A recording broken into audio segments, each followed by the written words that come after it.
Alright, back to Carmilla. I made myself some tea this time, and I have some backup iced tea so I can easily sip from some nice drinks to soothe my throat after all of this reading. Let's continue on where we left off.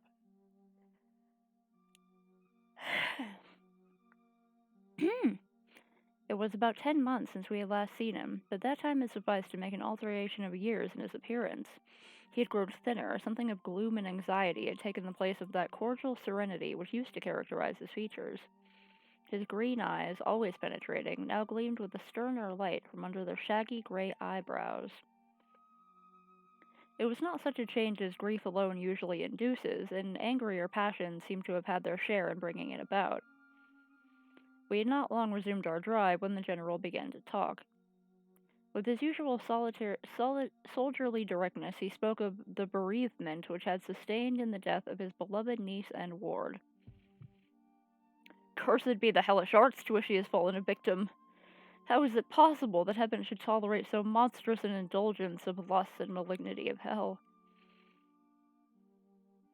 If it's not all too painful, might you be able to detail the circumstances which justify the strong terms in which you express yourself? Yeah, dude, what the fuck happened? I should tell you all with pleasure, but you would not believe me. Why should I not? Because you believe in nothing but what consists with your own prejudices and illusions. I remember when I was like you, but I have learned better. Try me, I'm not such a dogmatist as you suppose. Besides which, I very well know that you generally require proof for what you believe, and I am therefore very strongly predisposed to respect your conclusions. You're right in supposing that I have not been led lightly into a belief in the marvelous, for what I have experienced is marvelous. Yet I have been forced by extraordinary evidence to credit that which ran counter, diametrically, to all my theories. I have been made the dupe of a preternatural conspiracy. Despite his assurances to the contrary, I saw my father at this point glance at the general, which, as I thought, a marked suspicion of his sanity. The general did not see it, luckily. He was looking gloomily and curiously into the glades and vistas of the woods that were opening before us. You going to the ruins of Karnstein, that is a very lucky coincidence, do you know? I was going to ask you to bring me there to inspect them. I have a special object in exploring. There is a ruined chapel, ain't there, with a great many tombs of that extinct family. So there are. Highly interesting. I hope you're thinking of claiming the title and estates? My father said this gaily, but the general did not recollect the laugh, or even the smile which courtesy extracts for a friend's joke. On the contrary, he looked grave and even fierce, ruminating on a matter that stirred his anger and horror. Something very different. I mean to unearth some of those fine people. I hope by God's blessing to accomplish a pious sacrilege here, which will relieve our earth of certain monsters and enable honest people to sleep in their beds without being assailed by murderers. I have strange things to tell you, my dear friend, such as I myself would have scouted as incredible a few months since. My father looked at him again, but this time not with a glance of suspicion, with an eye, rather, of keen intelligence and alarm. The house of Karnstein has long been extinct, 100 years at least. My dear wife was maternally descended from the Karnsteins. But the name and title have long ceased to exist. The castle is a ruin, the very village is deserted. It is 50 years since the smoke of a chimney was seen there, not a roof left. Quite true. I've heard a great deal about that since I last saw you. A great deal that will astonish you. But I had better relate everything in the order in which it occurred.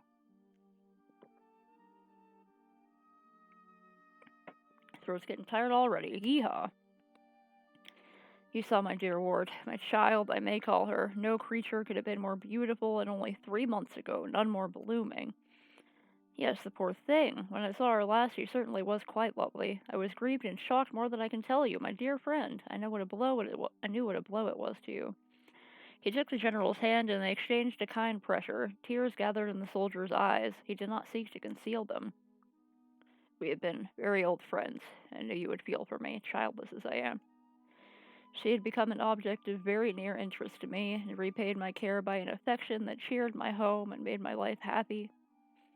It's all gone. The years that remain to me on earth may not be very long, but by God's mercy, I hope to accomplish a service to mankind before I die, and to subserve the vengeance of heaven upon the fiends who have murdered my poor child in the spring of her hopes and beauty. You said just now that you intended relating everything as it occurred. Please do. I assure you that it is not mere curiosity that prompts me. Oh, hold on. Isn't this the point at which the Drunstall Road by which you had come diverges from the road which we are traveling to Karnstein? Yes, it is. How far is it to the ruins? About half a league. Please let us hear the story you were so good as to promise. With all my heart. He spoke with a clear effort, and after a short pause in which he seemed to arrange his subject, he commenced one of the strangest narratives I ever heard.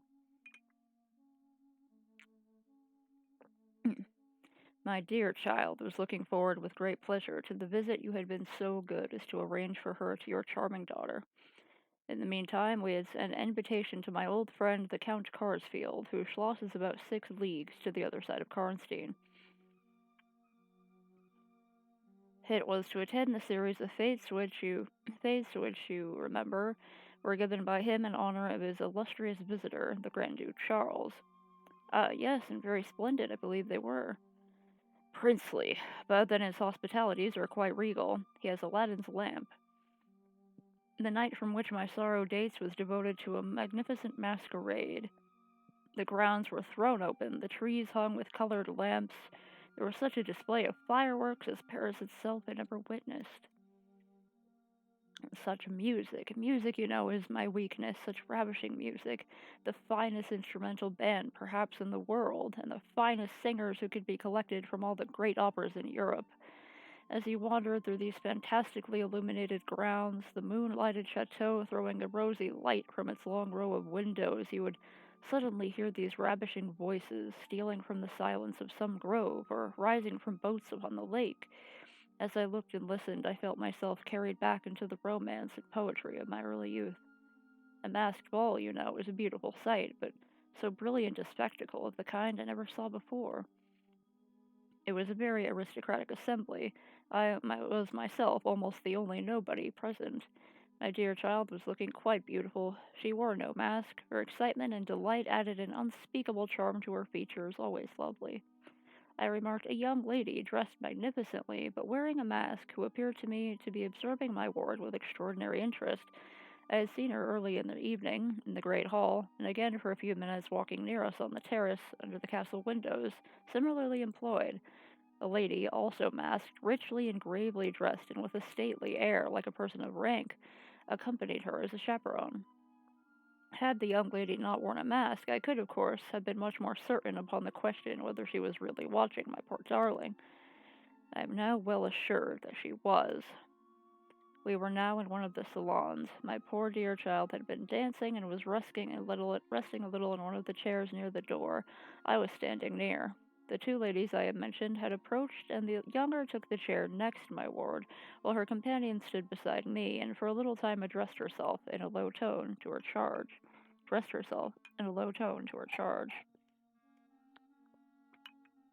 Availing herself of the privilege of her mask, she turned to me and, with the tone of an old friend, opened a conversation with me, which piqued my curiosity a good deal. She referred to many scenes where she had met me, at court and at distinguished houses. She alluded to little incidents which I had long ceased to think of, but which I found had only laid in abeyance of my memory, for they instantly started to life at her touch. Every moment I became more and more curious to ascertain who she was. She parried my attempts to discover very adroitly and pleasantly. The knowledge she showed of many passages in my life seemed to me all but unaccountable, and she appeared to take a not unnatural pleasure in foiling my curiosity, and seeing me flounder in my eager perplexity from one conjecture to another. In the meantime, the young lady, whom her mother called by the odd name of Millarca when she was once or twice addressed her, had with her that has the same letters as Carmilla, had with the same ease and grace gotten into conversation with my ward. She introduced herself by saying that her mother was a very old acquaintance of mine. She spoke of the agreeable audacity which a mask rendered practicable. She talked like a friend. She admired her dress and insinuated very prettily her admiration of her beauty.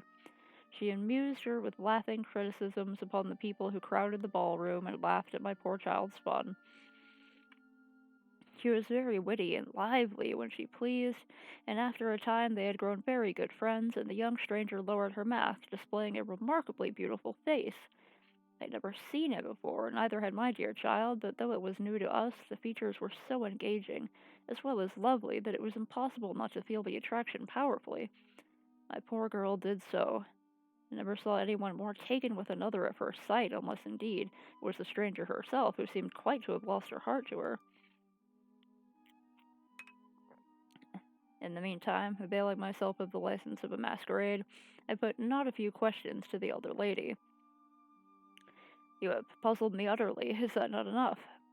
Won't you now consent to stand on equal terms and do me the kindness to remove your mask? Can any request be more unreasonable? Ask a lady to yield an advantage. Besides, how do you know you should recognize me? Years make changes. As you see. As philosophers tell us, and how do you know that a sight of my face would help you? I should take chance for that. It is vain trying to make yourself out an old woman. Your figure betrays you. Yes, nevertheless, nevertheless, years nevertheless have passed since I saw you, rather since you saw me, for that is what I'm considering.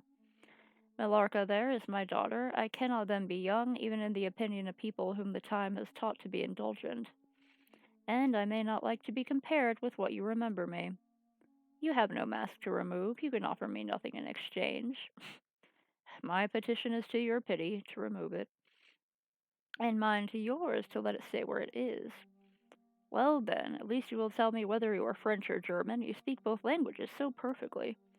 I don't think I shall tell you that, General. You intend to surprise nor meditating the particular point of attack.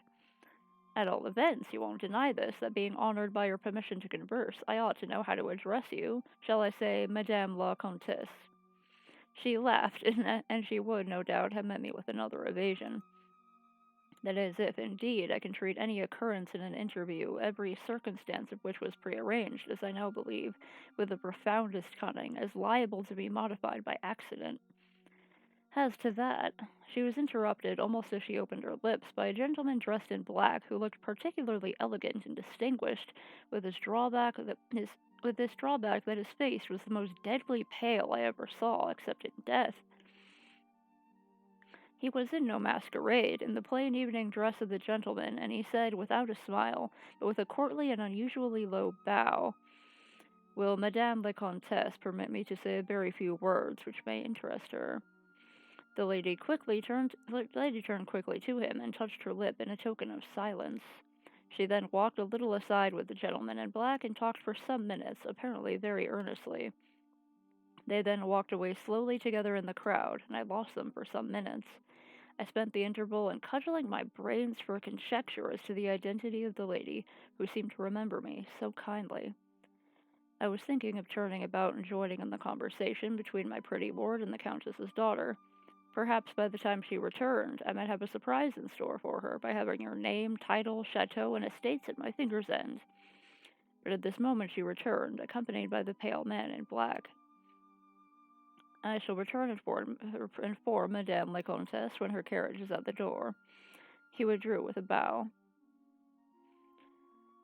Then we are to lose Madame la Comtesse, and I hope only for a few hours. It may be that only, or it may be a few weeks. It was very unlucky his speaking to me just now as he did. Do you now know me? I assure you I do not. You shall know me, but not at present. We are older and better friends, and perhaps you suspect I cannot yet declare myself. I shall in 3 weeks pass your beautiful Schloss, about which I have been making inquiries.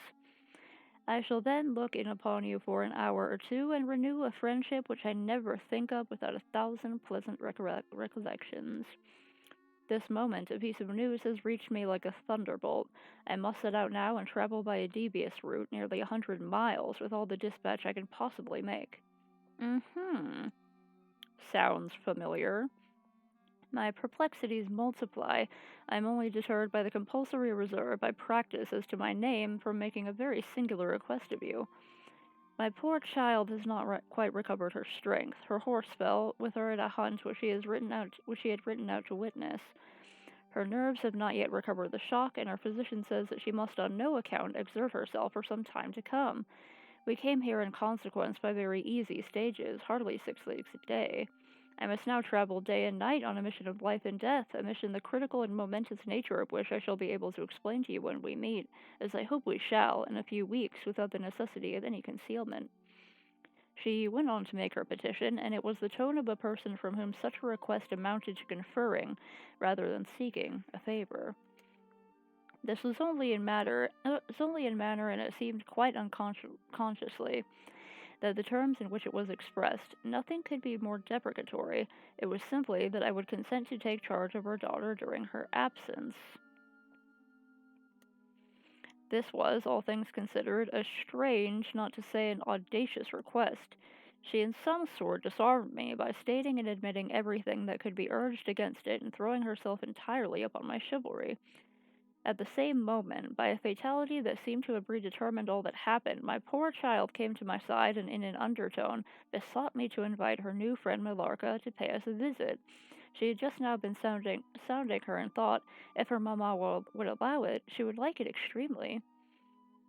At another time I should have told her to wait a little, until we at least knew who they were, but I had not a moment to think in. The two ladies assailed me together, and I must confess the refined and beautiful face of the young lady, about which there was something extremely engaging, as well as the elegance and fire of high birth, determined me. Quite overpowered, I submitted and undertook, too easily, the care of the young lady, whom her mother called Miarca. I don't know if it's Millarca or Miarca. The Countess beckoned to her daughter, who listened with grave attention while she told her in general terms how suddenly and peremptorily she had been summoned, and also to the arrangement she had made for her under my care, adding that I was one of her earliest and most valued friends.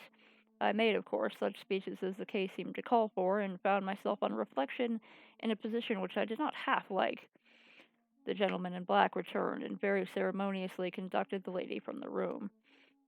The demeanor of this gentleman was such as to impress me with the conviction that the Countess was a lady of very much more importance than her modest title alone might have led me to assume. Her last charge to me was that no attempt was to be made to learn more about her than I might have already guessed until her return. Our distinguished host, whose guest she was, knew her reasons. But here, neither I nor my daughter could safely remain for more than a day. I removed my mask imprudently for a moment, about an hour ago, and too late I fancied you saw me. So I resolved to seek an opportunity of talking a little to you. Had I found that you had seen me, I would have thrown myself on your high sense of honor to keep my secret some weeks. As it is, I am satisfied that you did not see me, but if you now suspect, or on reflection should suspect who I am, I commit myself in like manner entirely to your honor. My daughter will observe the same secrecy, and I well know that you will, from time to time, remind her, lest she should thoughtlessly disclose it. She whispered a few words to her daughter, kissed her hurriedly twice, and went away, accompanied by the pale gentleman in black disappearing in the crowd.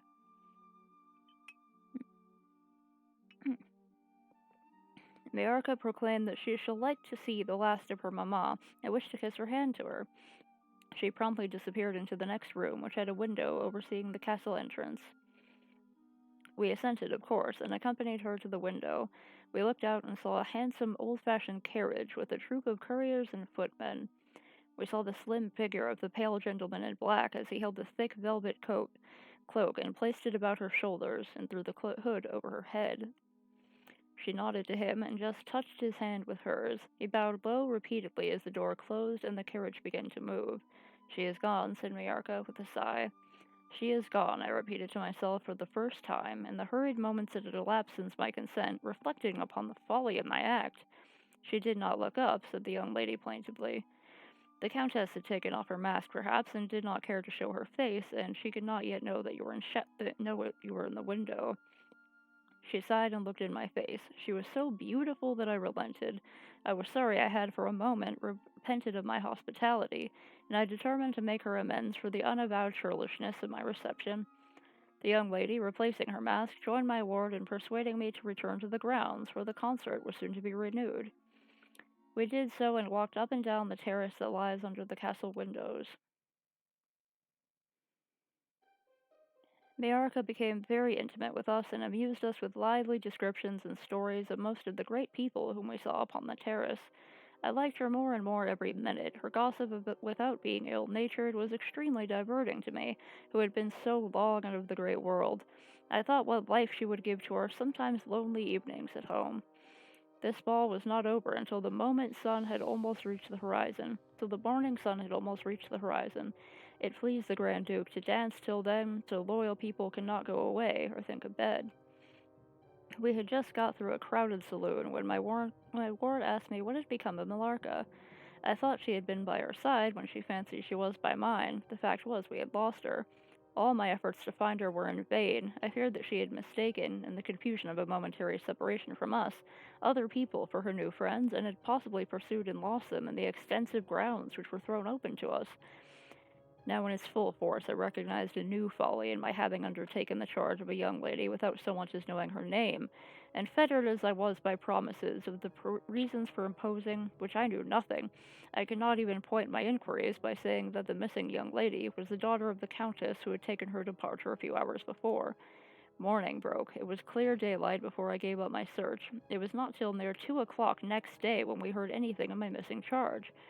At about that time, a servant knocked at my niece's door to say that he had been earnestly requested by a young lady, who appeared to be in great distress, to make out where she could find the General Baron Spielsdorf, and the young lady his daughter, in whose charge she had been left by her mother. There could be no doubt, notwithstanding the slight inaccuracy, that our young friend had turned up, and so she had. Would to heaven we had lost her! She told my poor child a story to account for her having failed to recover us for so long. Very late, she said, she had got to the housekeeper's bedroom in despair of finding us, and had then fallen into a deep sleep, which, long as it was, had hardly sufficed to recruit her strength after the fatigues of the ball. That day, Mayarka came home with us. I was only too happy, after all, to have secured so charming a companion for my dear girl. There soon, however, appeared some drawbacks. In the first place, Mayarka complained of extreme languor, the weakness that remained after her late illness, and she never emerged from her room till the afternoon was pretty far advanced. In the next place, it was accidentally discovered, although she always locked her door on the inside and never disturbed the key from its place till she admitted the maid to assist at her toilet, that she was undoubtedly sometimes absent from her room in the very early morning, and at various times later in the day, before she wished it to be understood that she was stirring. She was repeatedly seen from the windows of the Schloss in the first faint gray of the morning, walking through the trees in an easterly direction and looking like a person in a trance. This convinced me that she walked in her sleep. But this hypothesis did not solve the puzzle. How did she pass out from her room, leaving the door locked on the inside? How did she escape from the house without unbarring door or window? In the midst of my perplexities, an anxiety of a far more urgent kind presented itself. My dear child began to lose her looks and health, and that in a manner so mysterious and even horrible that I became thoroughly frightened. She was at first visited by appalling dreams, then, as she fancied, by a spectre, sometimes resembling Mayarka, sometimes in the shape of a beast, indistinctly seen, walking round the foot of her bed from side to side. Lastly came sensations. One not unpleasant but very peculiar, she said, resembled the flow of an icy stream against her breast. At a later time, she felt something like a pair of large needles pierce her, a little below the throat, with a very sharp pain. A few nights after, followed a gradual and convulsive sense of strangulation, and came unconsciousness. Chapter 5. Discovery.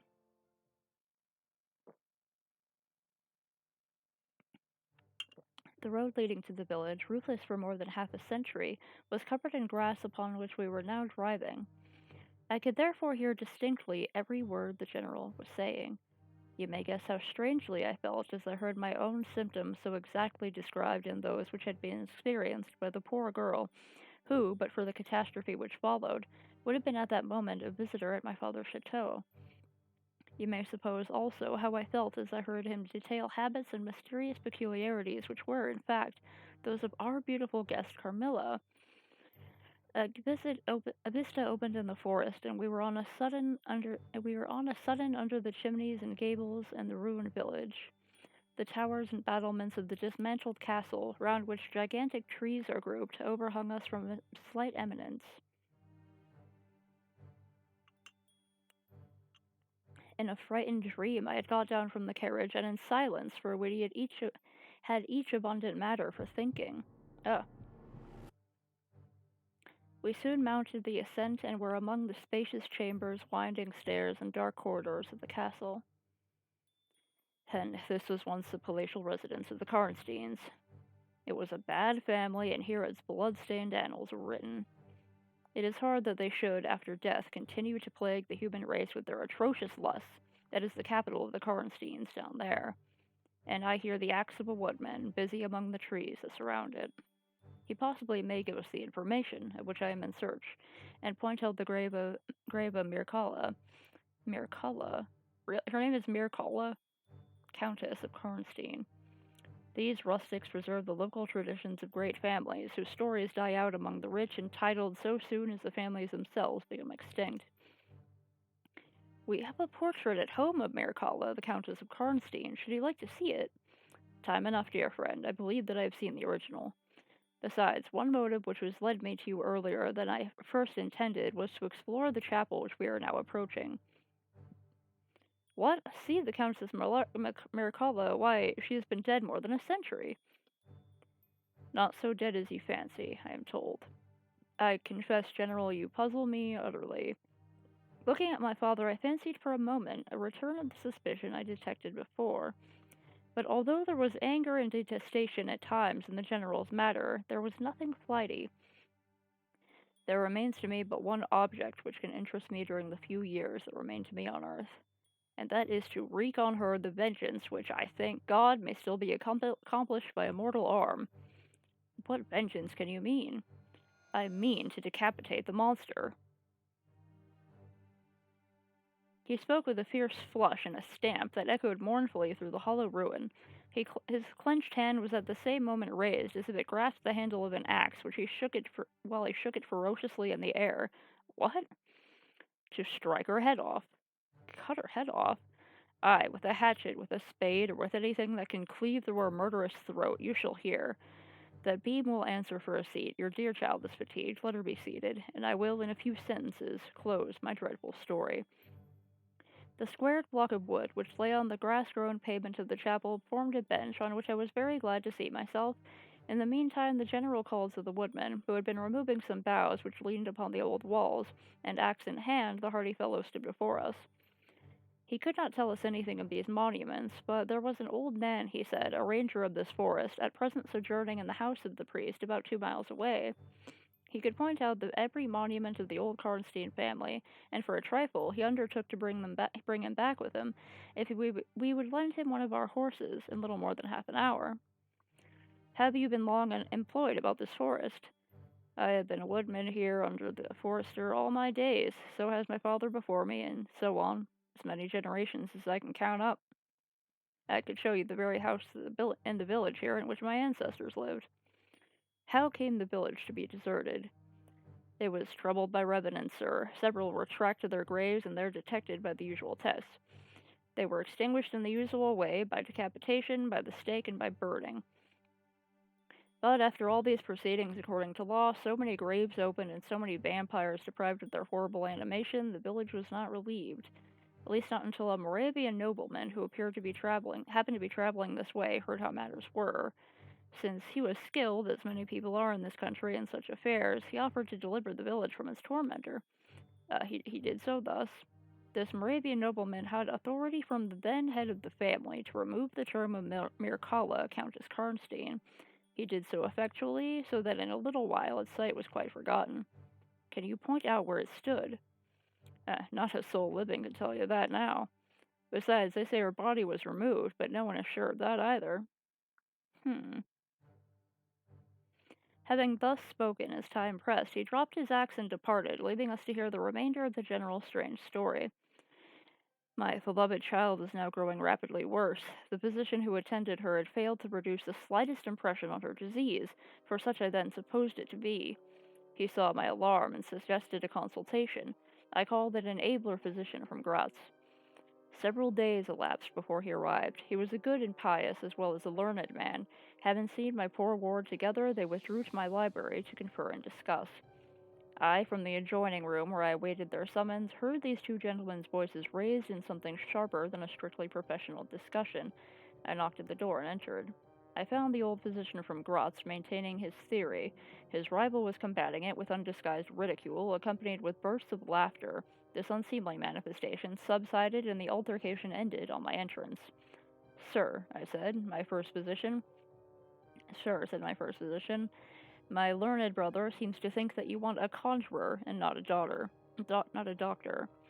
Pardon me, said the old physician from Graz, looking displeased. I shall state my own view of the case in my own way another time.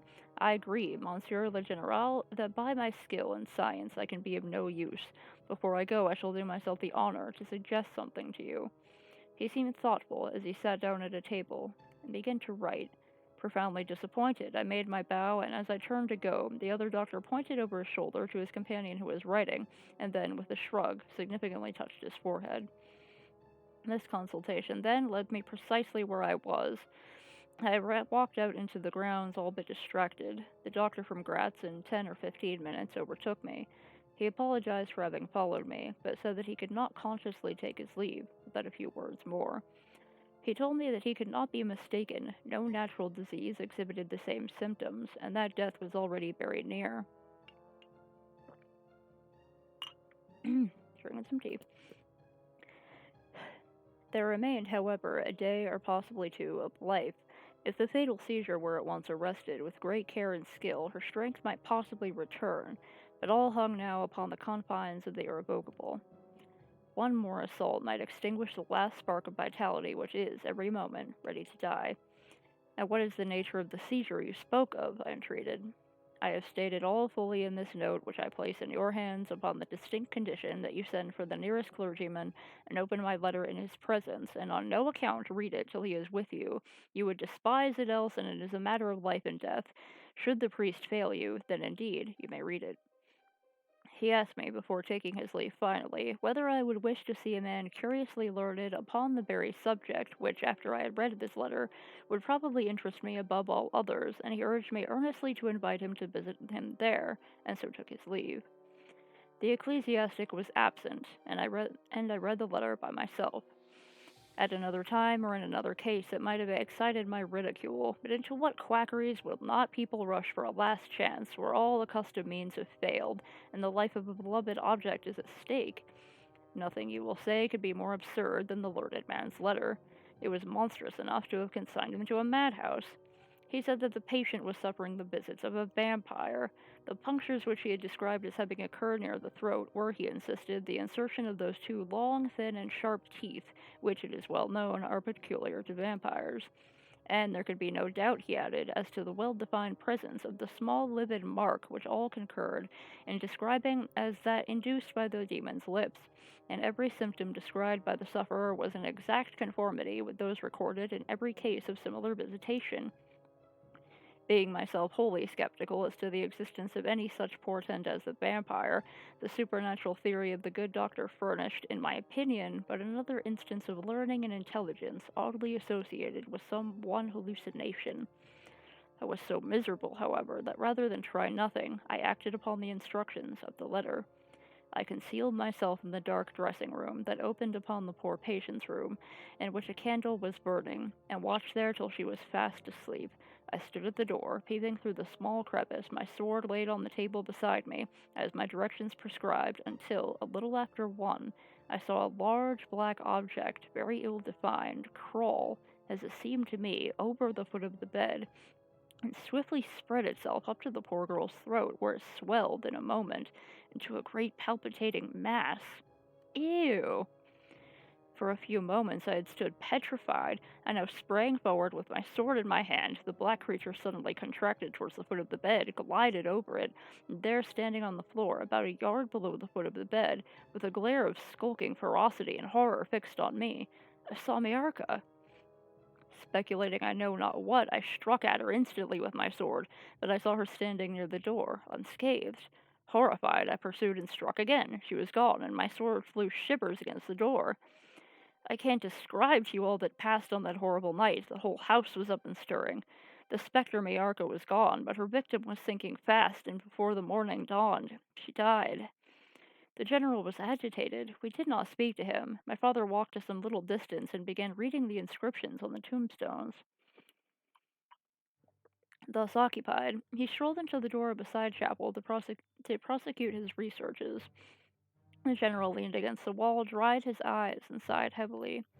I was relieved on hearing the voices of Carmilla and Madame, who were at that moment approaching.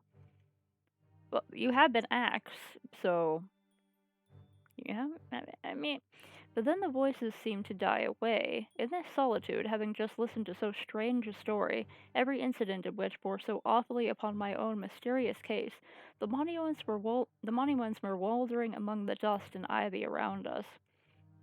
In this haunted spot, darkened by the towering foliage that rose on every side, dense and high above its noiseless walls, a horror began to steal over me. My heart sank as I thought that my friends were, after all, not about to enter and disturb this tryst and ominous scene. The general's eyes were fixed on the ground as he leaned with his hand upon the basement of a shattered monument. Under a narrow arched doorway surmounted by one of those demoniacal grotesques of old Gothic carving delights, I saw very gladly the beautiful face and figure of Carmilla enter the shadowy chapel. I was just about to rise and speak, and nodded smiling in answer to her peculiarly engaging smile, when with a cry the old man by my side caught up the woodsman's hatchet and started forward. On seeing him, a brutalized change came over her features. It was an instantaneous and horrible transformation as she made a crouching step backwards. Before I could utter a scream, he struck at her with all his force, but she dived under his blow unscathed. He struggled for a moment to regain his balance. The axe fell to the ground. The girl was gone. He staggered against the wall. His gray hair stood upon his head, and a moisture shone over his face as if he were at the point of death. The frightful scene had passed in a moment. The first thing I recollect after is Madame standing before me and impatiently repeating again and again the question, "Where is Mademoiselle Carmilla?" "I don't know. I can't tell. She went towards you only a minute or two since. But I have been standing there in the passage ever since Mademoiselle Carmilla entered, and she did not return." She then began to call Carmilla through every door and passage from the windows, but no answer came. She called herself Carmilla. Carmilla, yes. Aye, that is Miarca. That is the same person who long ago was called Mircalla, Countess Karnstein. Depart from this accursed ground, my poor child, as quickly as you can. Drive to the clergyman's house and stay there till we come. Begone! May you never behold Carmilla more. You will not find her here. Mm. As he spoke, one of the strangest looking men I ever beheld entered the chapel at the door through which Carmilla had made her entrance and her exit. He was tall, narrow-chested, stooping, with high shoulders, and dressed in black. His face was brown and dried in deep furrows, and he wore an oddly shaped hat with a broad leaf. His hair, long and grizzled, hung on his shoulders. He wore a pair of gold spectacles and walked slowly, with an odd, shambling gait. His face, sometimes turned up to the sky and sometimes bowed down towards the ground, seemed to wear a perpetual smile. Sounds like a fucking creepypasta monster. His long, thin arms were swinging, and his lank hands, in old black gloves ever so much too wide for them, waving in utter abstraction. "The very man! My dear Baron, how happy I am to see you! I had no hope of meeting you so soon." He signed to my father, who had by this time returned, and leading the fantastical gentleman, who he called the Baron, to meet him. Is that... He introduced him formally, and they at once entered into earnest conversation.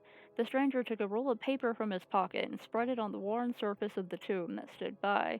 He had a pencil case in his fingers, with which he traced imaginary lines from point to point on the paper. From their often glancing from it at certain points of the building, I concluded it to be a plan of the chapel. He accompanied what I may term his lecture with occasional readings from a dirty little book whose yellow leaves were closely written over. They sauntered together down the side aisle, opposite to the spot where I was standing, conversing as they went. Then they began measuring distances by paces, and finally they all stood together facing a piece of the side wall, which they began to examine with great minuteness, pulling off the ivy that clung over it and rapping the plaster with the ends of their sticks, scraping here and knocking there, looking for a secret entrance. At last they ascertained the existence of a broad marble tablet with letters in relief carved upon it. With the assistance of the woodman, who stood returned, a monumental inscription and carved escutcheon were disclosed. They proved to be those of the long-lost monument of Mircalla, Countess Karnstein. The general, though not, I fear, given to the praying mood, raised his hands and eyes to heaven in mute thanksgiving for some moments. Tomorrow the commissioner will be here, and the Inquisition will be held, according to the law. Baron, how can I thank you? How can we all thank you? You will have delivered this region from a plague that has scourged its inhabitants for more than a century. This horrible enemy, thank God, is at last tracked. My father led the stranger aside, and the general followed. I know that he had led them out of hearing, that he might relay my case, and I saw them glance often quickly at me as the discussion proceeded. My father came to me, kissing me again and again while leading us away from the chapel. It is time to return. Before we go home, we must time to return, but before we go home, we must add to our party the good priest who lives nearby, and persuade him to accompany us to the Schloss. In this request we were successful, and I was glad, being unspeakably fatigued, when we reached home. But my satisfaction was changed to dismay on discovering that there were no tidings of Carmilla. Carmilla? It could be Carmilla, it could be Carmilla, I'm not sure. Of the scene that had occurred in the ruined chapel no explanation was offered to me, and it was clear that it was a secret from which my father, for the present, determined to keep from me. Sorry. The sinister absence of Carmilla made the remembrance of the scene all the more horrible to me. The arrangements for the night were singular. 2 servants and the madam were to sit up in my room that night, while the ecclesiastic with my father kept watch in the adjoining dressing room. The priest had performed certain solemn rites that night, the purport of which I did not understand any more than I comprehend the reason of this extraordinary precaution taken for my safety during sleep. I saw all clearly a few days later. The disappearance of Carmilla was followed by the discontinuance of my nightly sufferings. You have heard, no doubt, of the appalling superstition that prevails in Upper and Lower Styria, in Moravia, Silesia, in Turkish Serbia, in Poland, even in Russia, the superstition, so we must call it, of the vampire. If human testimony, taken with every care and solemnity, judicially, before commissions innumerable, each consisting of many members, all chosen for integrity and intelligence, and constituting reports more voluminous perhaps than exist upon any one other class of cases, is worth anything, then it is difficult to deny or even to doubt the existence of such a phenomenon as the vampire. For my part, I have heard no theory by which to explain what I myself have witnessed and experienced other than that supplied by the ancient and well-attested belief of the country. The next day, the formal proceedings took place in the chapel of Karnstein. Really put a flashing warning on this.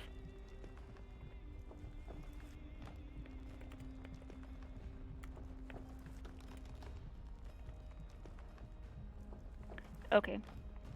Oh, whoops. The grave of the Countess something. Sorry, I clicked on the thing again to choose it. The features, through 150 years had passed since her funeral, were tinted with the warmth of life. Her eyes were open. No cadaverous smell exhaled from the coffin. The 2 medical men, one officially present, the other on the part of the promoter of the inquiry, attested the marvelous fact that there was but a faint but appreciable respiration and a corresponding action of the heart. The limbs were perfectly flexible, the flesh elastic, and the leaden coffin floated in blood, in which, to the depth of 7 inches, the body lay immersed. That's new.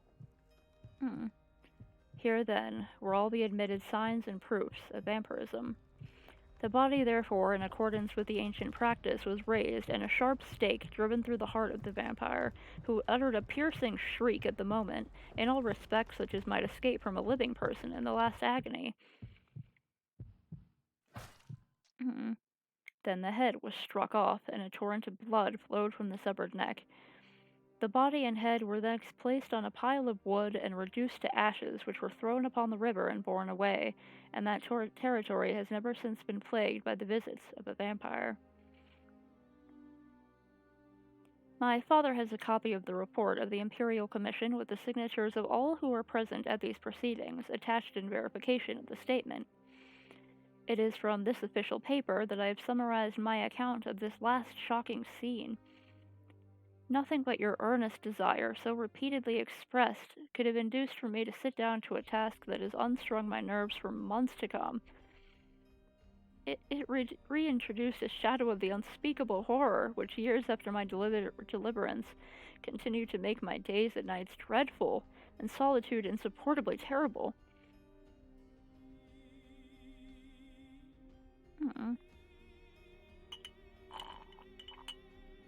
The following spring, my father took me on a tour through Italy. We remained away for more than a year. It was long before the terror of recent events subsided, and to this hour the image of Carmilla returns to memory with ambiguous alternations. Sometimes the playful, languid, beautiful girl. Sometimes the writhing fiend I saw for a short moment in the ruined church. And often from a reverie I have started, fancying I heard the light step of Carmilla at the drawing-room door.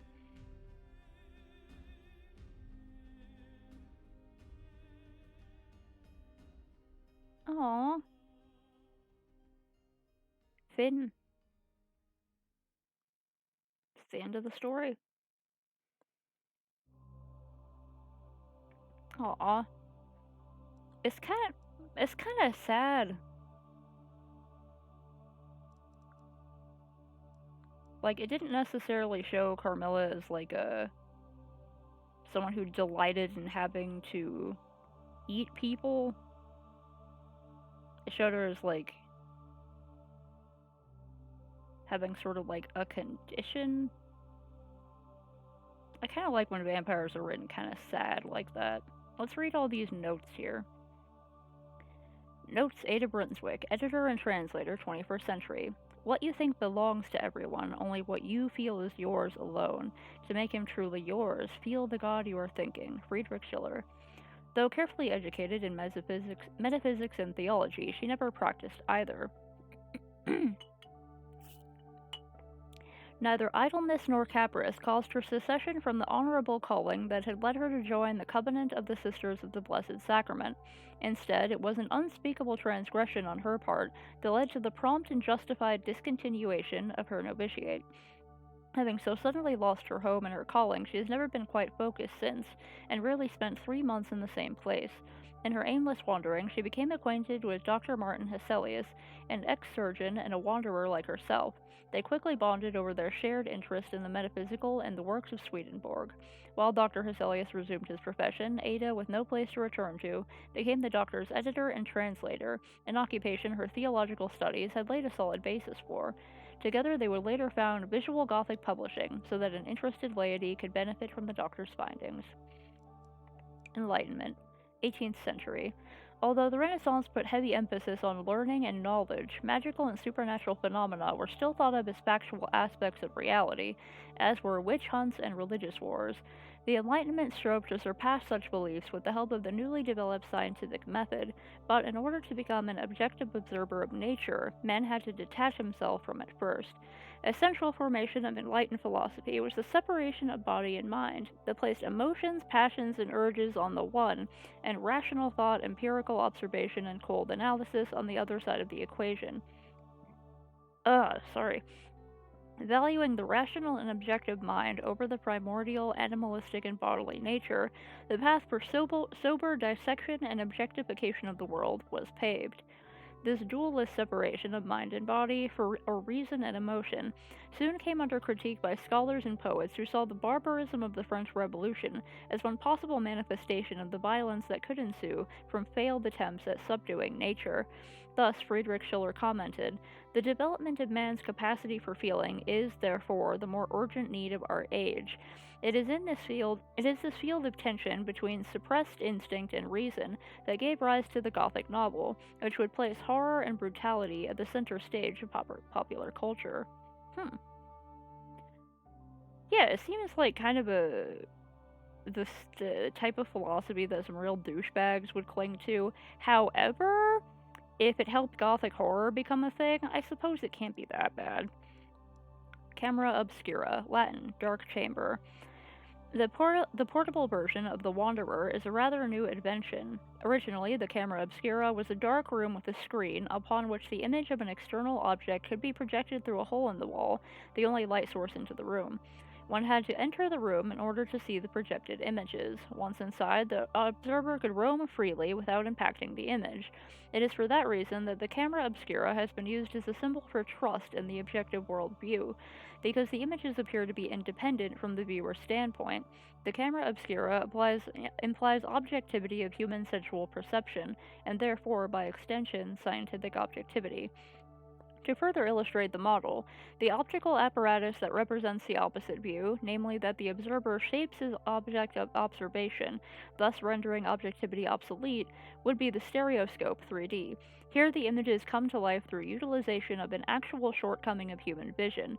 They are optical illusions, and as such call into question the reliability and independence of human perception.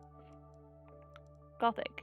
The Goths were a tribe that played a vital role in the demise of the Roman Empire during the 4th century, and with it ended the classical reign on arts and culture. The classic reign on arts and culture. The following emergence of medieval Europe would last 1,000 years.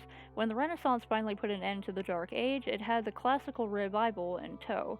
Roman aesthetics had once more become the accepted state of the art when a number of new trends began to emerge that not only threatened those standards, but also found their fair share of, undoubtedly barely educated, unrefined and vulgar supporters. Again, classical norms were under threat from the uncivilized. Nothing lay nearer than labeling those objects barbaric, or Gothic.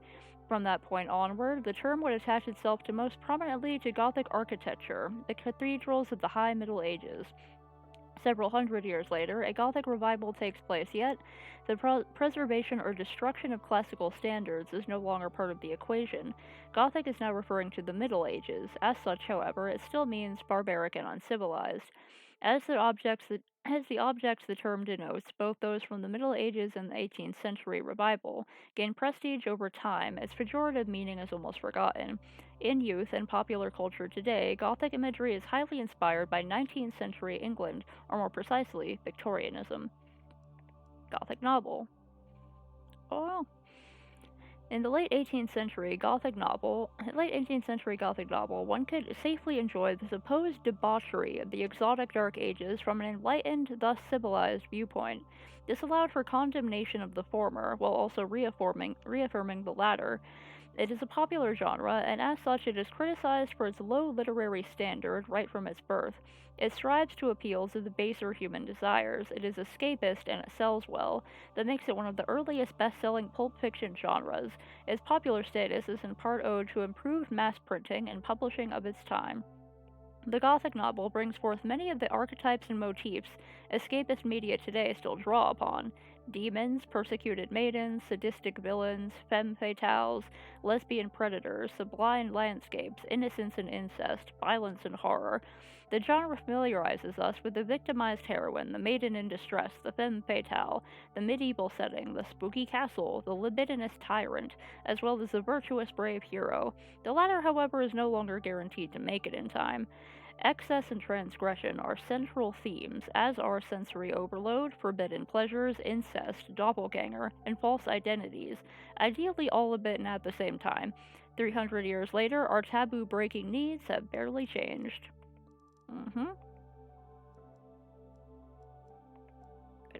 Okay, this one actually has a scroll bar. Mircalla von Karnstein, Countess around 1700, Carmilla's true identity. Karnstein is an anagram for the German words pure, rein, and holy, sanct.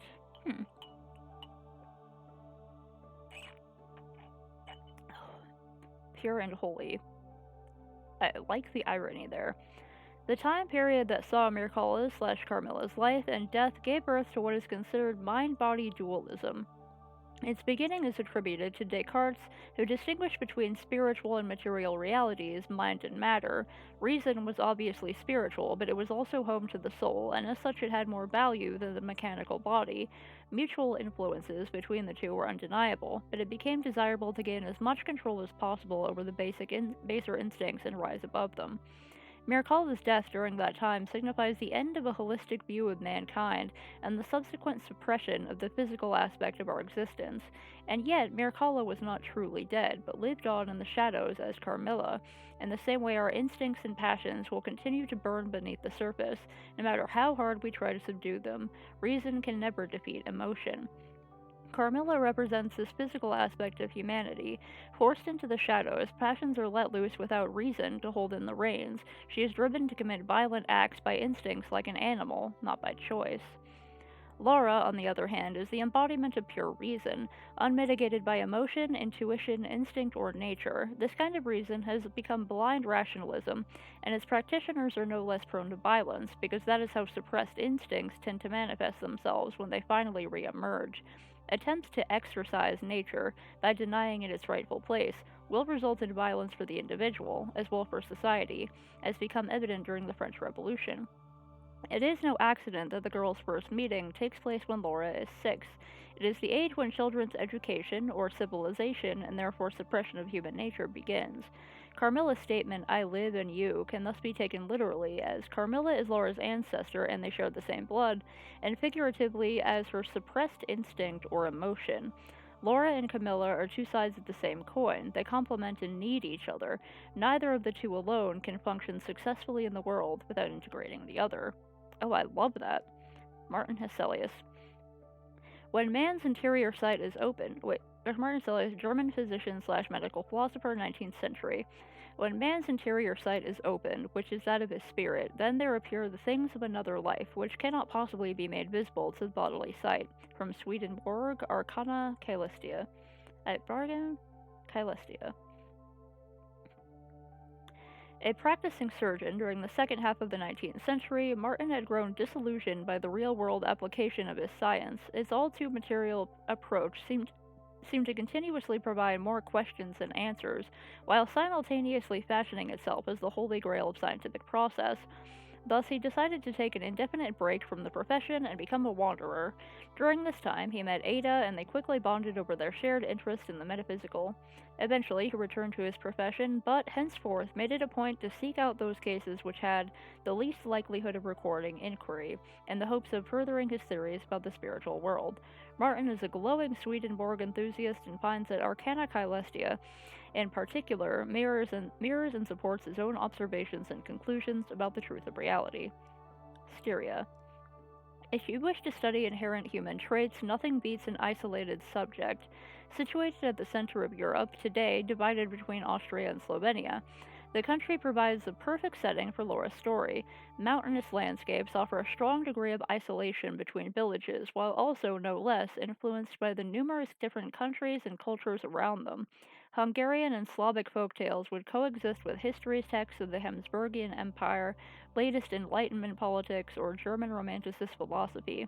On top of that, Laura's father is likely to have been aware of important British scientific and cultural developments. Styria's religious history is a turbulent one.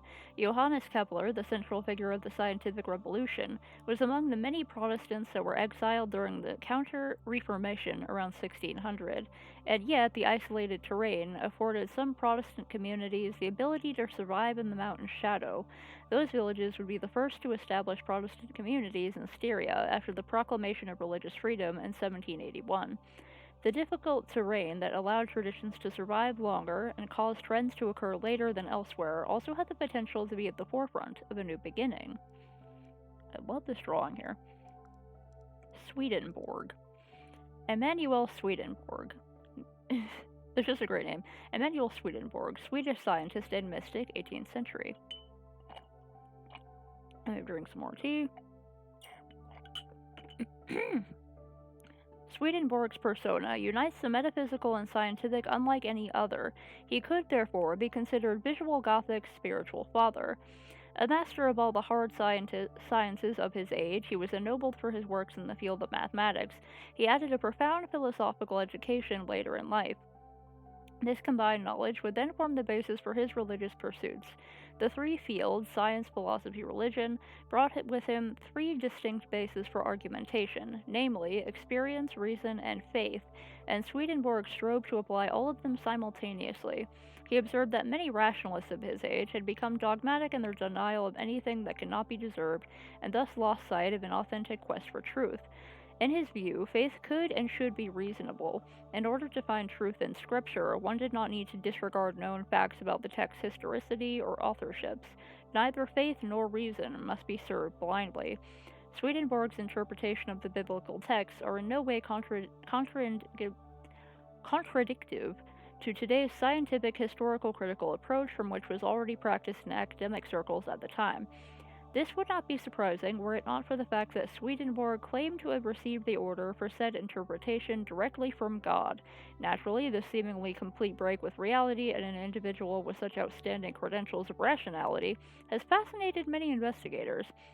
And yet, one is hard pressed to find reliable accounts of any behavior of Swedenborg's that would make serious psychotic mental illness seem likely. On the contrary, he was well aware that his claims would be met with, to put it mildly, skepticism.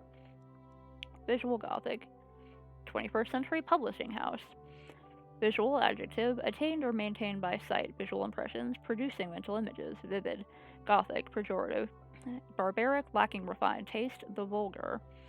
Named after the duality that is inherent in the word visual, namely sensory perception and imagination, or the tangible and the intangible, and Gothic, which stands for an artistic freedom that disregards historical accuracy, established standards, or, God beware, refined taste in favor of affect. Whereas the two meanings of visual seem to exclude one another, the connotations of the word Gothic, namely fascination and abhorrence, make a point of showing up simultaneously. Throughout the centuries, the term has often been used to describe works that were considered below the commonly accepted standard, and yet the Gothic has always been popular. The rise in popularity of the Gothic novel, at precisely its time of origin, the 18th century, at the height of the Enlightenment, has been attributed to the self-serving rationalism that wanted to enjoy the presumed Catholic barbaric debauchery of the Middle Ages, while at the same time distancing themselves from it. It is precisely this interplay between the scientific and the supernatural, fact and fiction, the relation between perception and imagination that Visual Gothic aims to investigate, while claiming for itself that same freedom to disregard any local/temporal coherence or accuracy. Under the guidance of Martin Hesselius, a German physician, Visual Gothic's editor Ada Brunswick translates, edits, and publishes the cases that might be of interest to the wider public. Visual Gothic has chosen to present its narratives in a visual novel format, which, as a popular escapist medium, naturally draws upon the same archetypes and tropes that were born in the Gothic novel, while also depending on a new medium of mass distribution. Wanderer. Gonna need more tea later. Traveling merchant and entertainer, 19th century. Care to buy a charm to ward against the vampire? Confirm the total objectivity of your scientific worldview? Watch a comedy? Acquire some poison, no questions asked? Cosmetic dentistry? The Wanderer's got you covered. Clearly the crafty merchant, he knows his clientele and caters to all their fancies indiscriminately, and in Styria's isolating terrain, traditions and superstitions prevailed longer than elsewhere. Thus his equipment mirrors the paradigm shift that is taking place at the time. The camera obscura he is carrying represents the latest technology and scientific worldview of the time. It has become a symbol for a trust in science as something objective, undisturbed by subjectivity. The mandrake and salamander imitations are symbols of an earlier age that relied on mythology to explain the world. The salamander was a mythical creature, representative of the element of fire and a symbol of destruction as well as rebirth. The mandrake is a symbol of alchemy, which was slowly being replaced by chemistry and pharmacology. The plant's properties are hallucinogenic and narcotic, and its roots look remotely like a human. The latter is most likely the cause of the many myths surrounding the plant. One of these myths stated that pulling the root out of the earth would cause a scream that killed anyone who heard it. And that's it for all the notes here. Credits? A. Based on In a Glass Darkly by Sheridan Le Fanu. Produced by Visual Gothic, visualgothic.com. Licensed under Creative Commons by Attribution Share Alike version 1.0. Made with Ren'Py. Renpai? Renpi.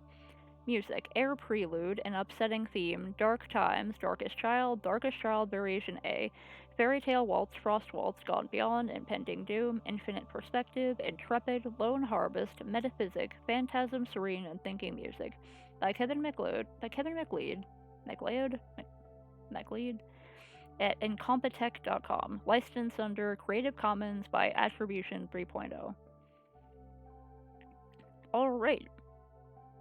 Well, it's pretty much it for Carmilla. And I still have like a whole hour left. I could play some Don't Starve. I could open up. Oh, yeah. Didn't the next chapter of Found Horror game come out?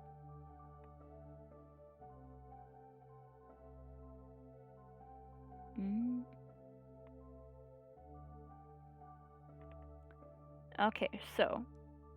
Gotta close this.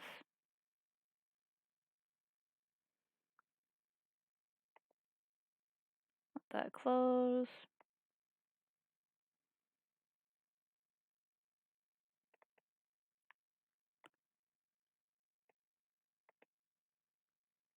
Oh, this is finished downloading.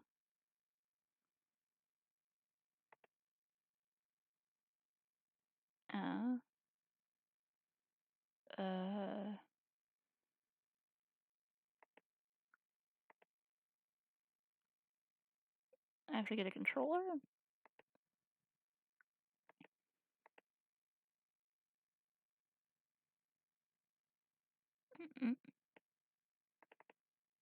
Change the game capture.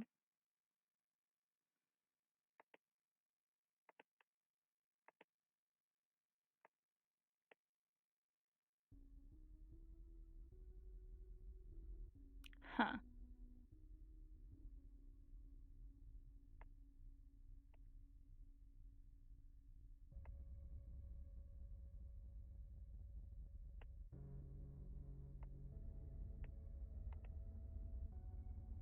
Let me adjust the screen.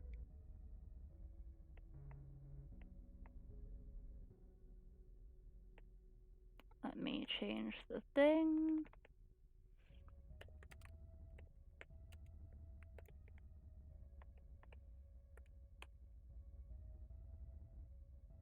Changing the game category. No, it's just Lisa.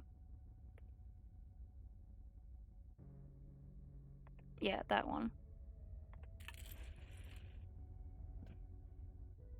Okay, updated. Let me get my controller, because it said I could use the controller.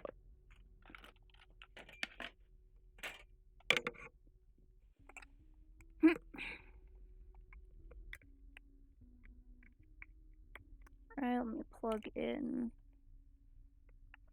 my laptop. Getting a little low on battery. There we go.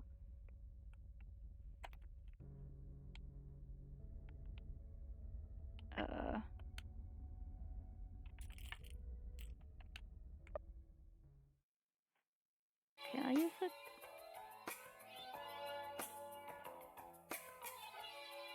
A game by Dingaling. Ah. You little thief. Okay, I can't use the controller. Ah. Stop. Stop!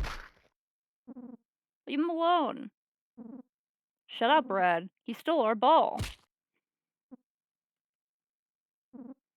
I stole it. Rick didn't do anything. What? You little bitch.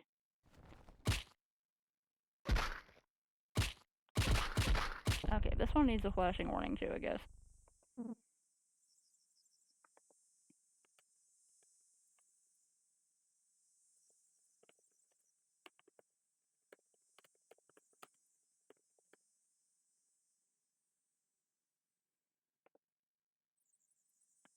Okay, close. Idiots. Let's go, guys.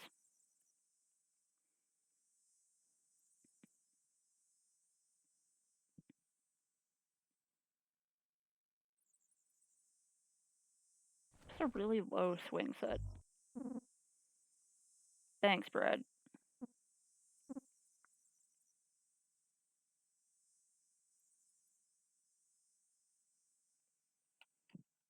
Can I, like...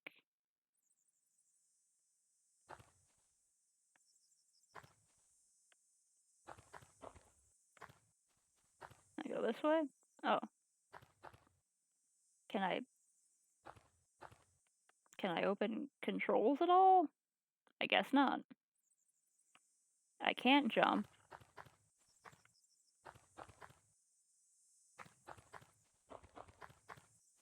Y'all okay? I'm sorry. You didn't have to cover for me. Yeah, y'all okay? Okay, so wait, X, I can use X to interact with things? Is that soldier's dead up there?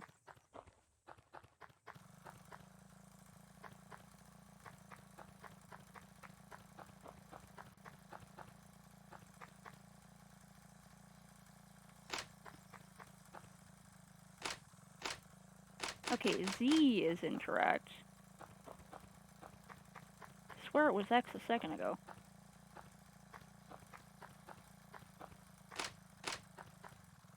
Hello there. Can I talk to you? Ah, Bradley. When are you gonna learn, boy? Maybe someone should hold the bullies accountable instead of just assuming that's how kids are.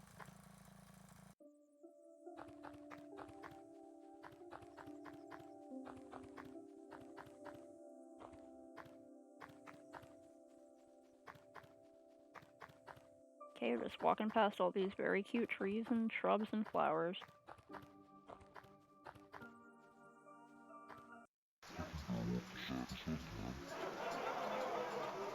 Can I go out again?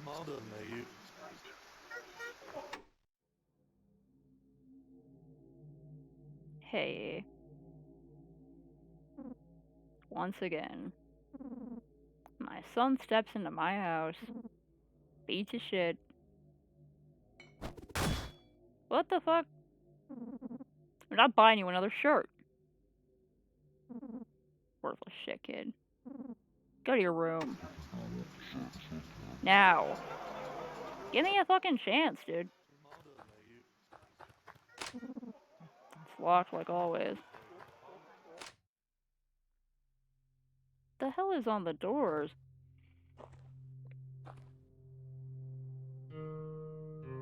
Aww. Lisa. Well, fuck, dude.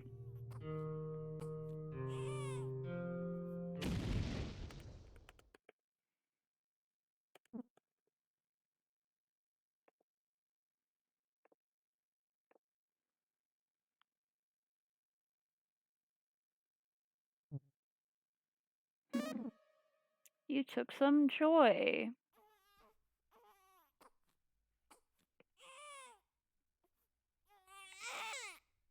Oh, what the hell?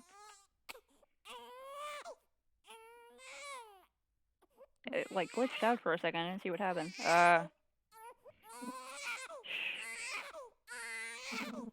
okay, little buddy.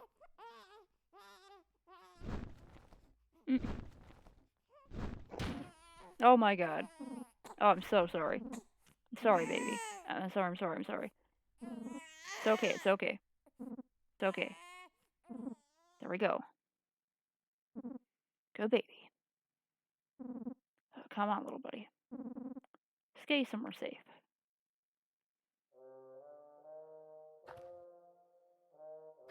Oh, okay. I can walk now. I still cannot jump or anything. I can only walk sideways.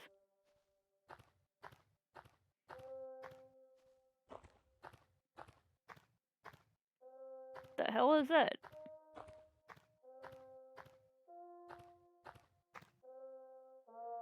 Those the three guys from before? Brad. What is that? Holy shit. Is that a baby? Yeah. Whoa. A baby? Where did you get that? I don't know. Just found a line on the ground. Ah, jeez. Dudes, wait.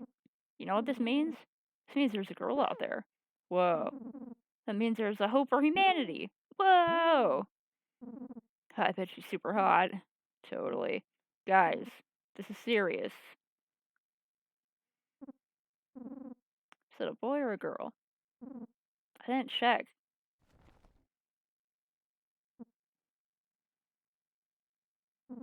It's a girl. Wow. We need to tell someone. Rando. If we come to him with this, we'd be set for life. All the food and cool stuff we want. Dope, dude. It's actually not a bad idea. The Rando army would be better equipped for something like this. No. No one can know I have her. She's a baby now, but she'll be a woman in no time. She wouldn't stand a chance out there. Brad, that's insane. They'll keep her a secret your whole life? Do you know what would happen if anyone found out? I don't care. I'm keeping her. Brad, I don't care if you guys help me or not. I'm not gonna give her up. This is my second chance. Jeez, Brad. Don't worry, little buddy. I won't let anyone hurt you. Okay, so it looks like the world ended. There are people who want babies. Possibly they want female babies to raise them to get more humans, which is really gross. Holding a little blue ball.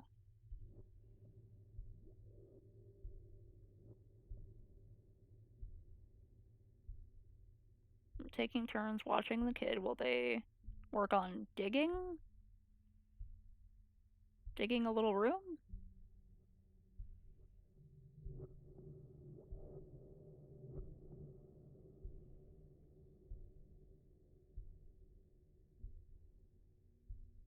This walk cycle is so cute.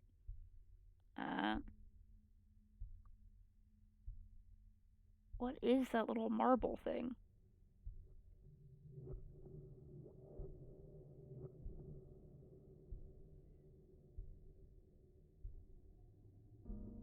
Hmm? Ah. Oh, she's growing up. Be careful, kid. It's a wasteland out there. I never lets her go outside. Aww. Where did the other ones go? He has 3. He had 3, and then he dropped them off the thing.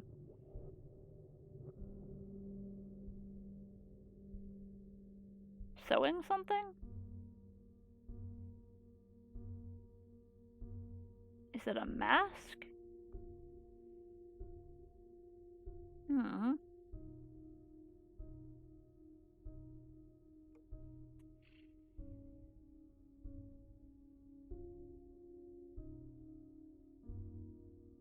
Aww.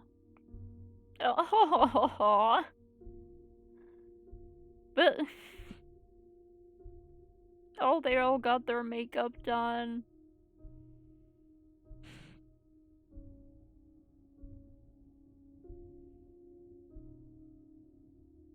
Getting older, lost his hair.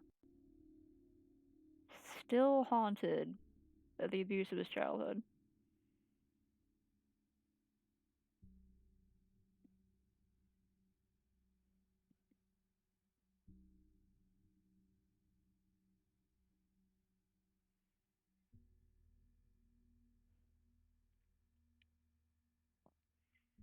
Hmm. Hmm.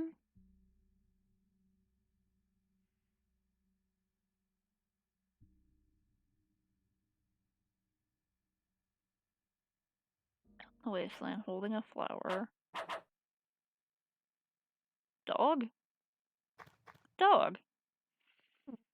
Hey, you there. This wild beast won't leave me alone.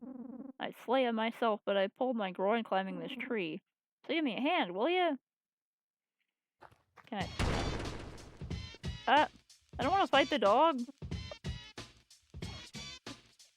Armstrong style? Cheese legs? Oh, oh no. Cheese legs bites down hard. Oh no. Okay, wait, what?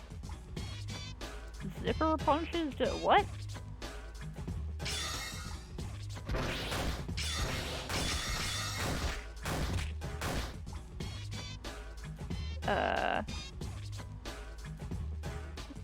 What skills do you have? You don't have any skills right now. That's okay.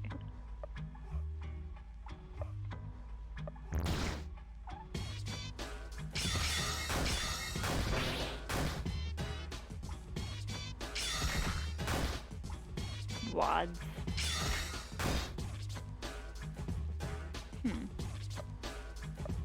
I feel bad fighting this cute dog.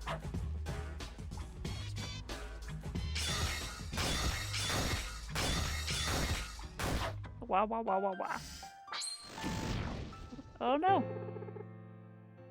Brad. Brad has leveled up. New skill. Buster punches. Alright. Leftovers. 0 mags. Oh, you're pretty tough for a whacked out midlife crisis looking ball guy. You seem like you can handle a lot of pain. Like, maybe you could handle some kind of pain related difficulty setting, huh? Am I correct? I want to play normal.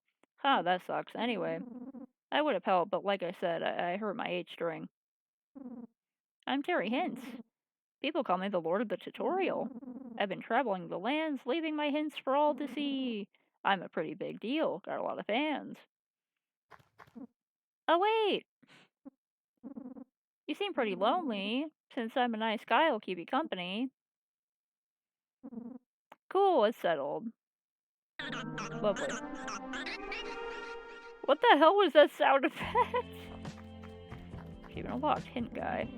If this balloon wasn't here, you could walk off this cliff and die. This balloon just saved your life.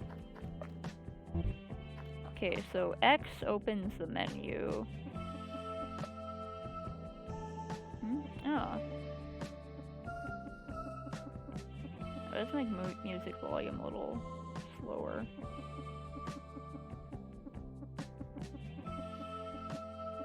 There we go.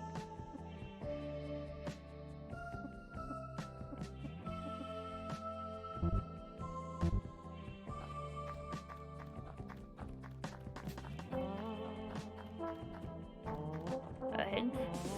Bottles. Bottles can be very useful. You can sell them, fill them, or make fire bombs with them. Or just throw them in battle. So pick them up. Oh wait, I can pick up the bottles? I can pick up the bottles. I'm gonna pick up every goddamn bottle I see.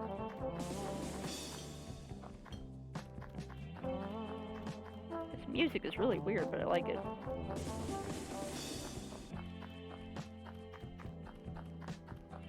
Hello there. Oh, okay. I can save at the birds. Saving. You can save your game by consulting a crow. Somebody's gotta remember you. Hint Lord Hints. Jumping. When you're standing in front of a short enough ledge, you can hold the up button, then press the space bar to jump up. And hold the down button and press the space bar to drop down. Try it out. Okay, so I gotta like... Oh, okay.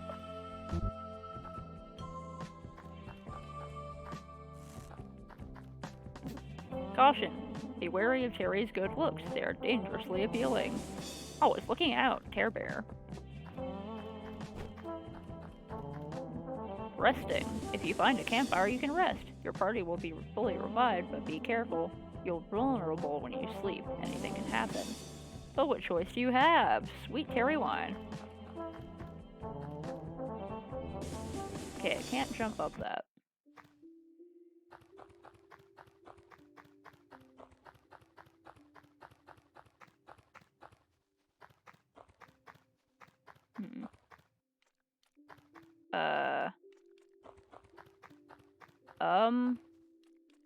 Hey there. What happened?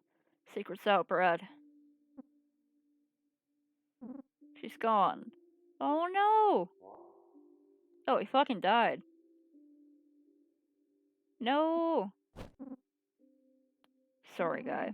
There's something I gotta do. Alone. What happened? Can't really tell you. Come on, bro, this looks serious. Someone close to me is missing. I need to find that person. That's really all I can say.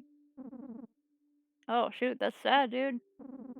I figure you'll need someone to protect you. I don't. I'll tag along, I guess, considering I'm a very strong warrior.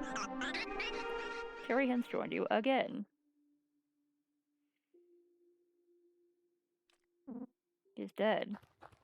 Oh. Oh, wait. No! He's dead.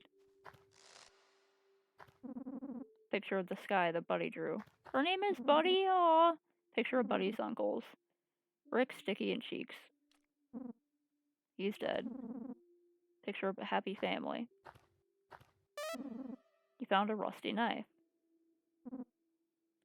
And yeah, he's dead. Damn, dude.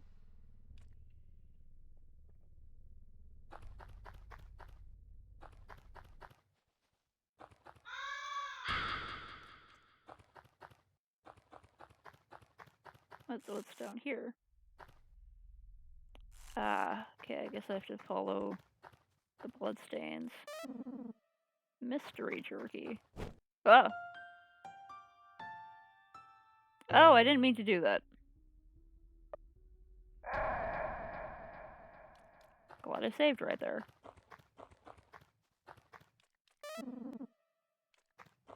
Okay, so you can absolutely just walk off ledges and kill yourself. Okay.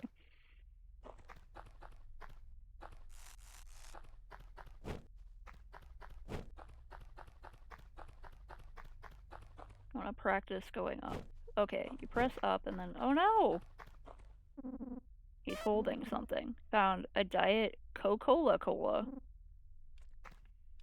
Oh no.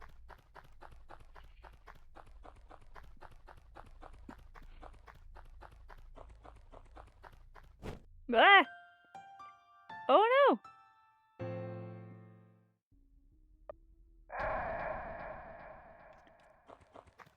Okay, let me go get that. Mystery jerky. Save again because why not?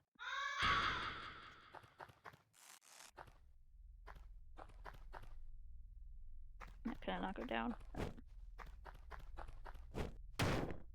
Oh no. Oh god, okay. You can take fall damage. It's not just when you jump off a really tall cliff. You can take fall damage from that much too. Okay. Heckin' whoops.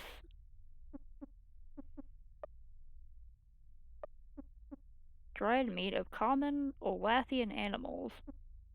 Empty glass bottle. Joy. This drug makes you feel nothing. Use it in a pinch. If you throw this can at someone, it won't hurt. It's a soft drink. Recovers 200 SP. Okay. Gotta try not to immediately fall off the cliff. I almost fell off the cliff again.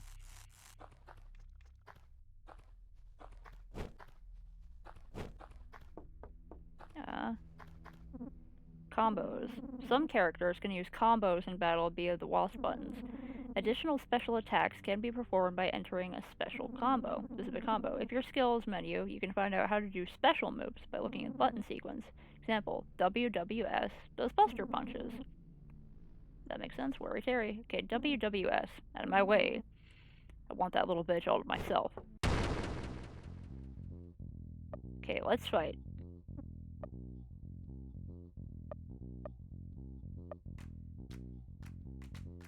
Okay, what can you do? Okay, nothing yet.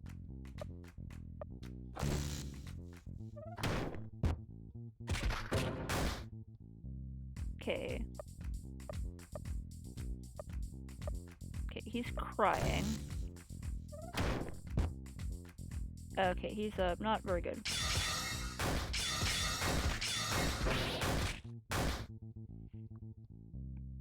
Okay, we'll get him down eventually.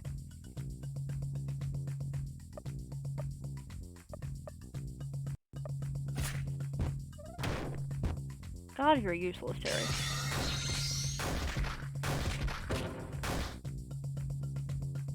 Okay. Walter Stingray?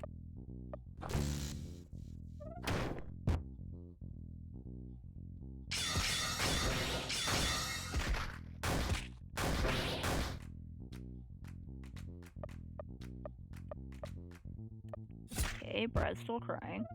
Oh god, he's bleeding. Fuck.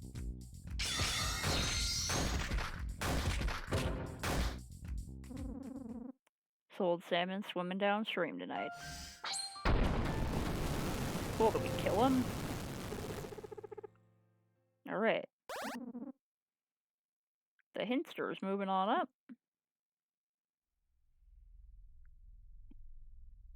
Oh no. What even happened there?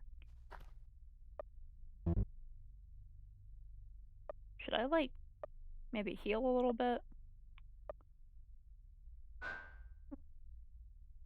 How much?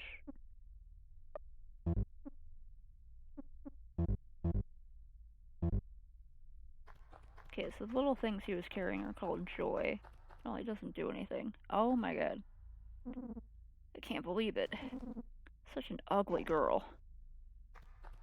Excuse you?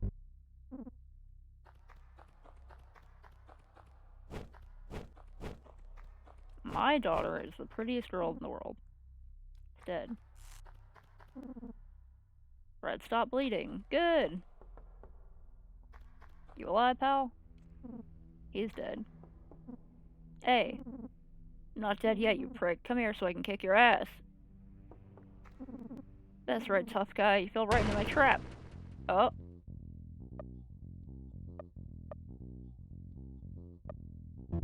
Okay, can I use him to guard? Will that do anything? Ew. Okay, he coughs up some blood.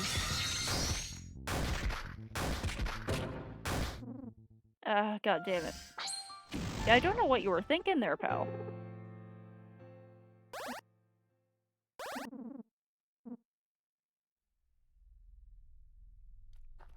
You leave anything for me? Guessing that's like gonna be a checkpoint.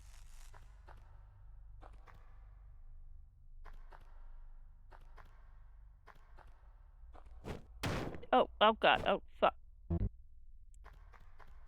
didn't mean to do that. I wanted to see what was over there.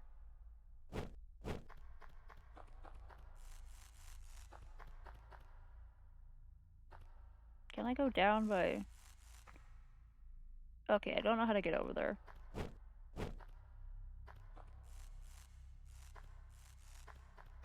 If I fall down here, will I get hurt? Ow, fuck. Okay, it wasn't worth it. I keep hurting myself.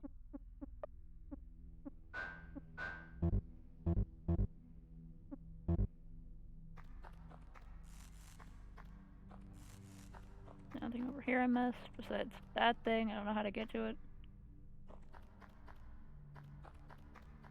Wait, I think it... Hold on.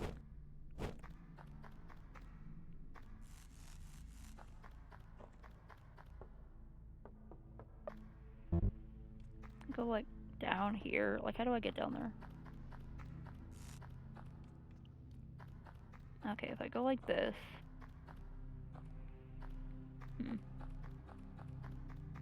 This is gonna hurt, but... Fuck! Secret stash, 50 magazines. What are...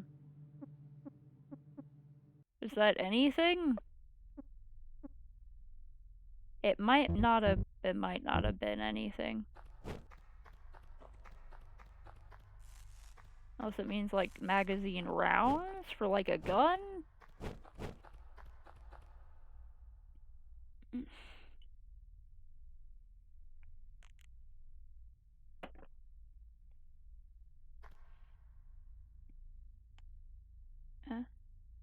What happened?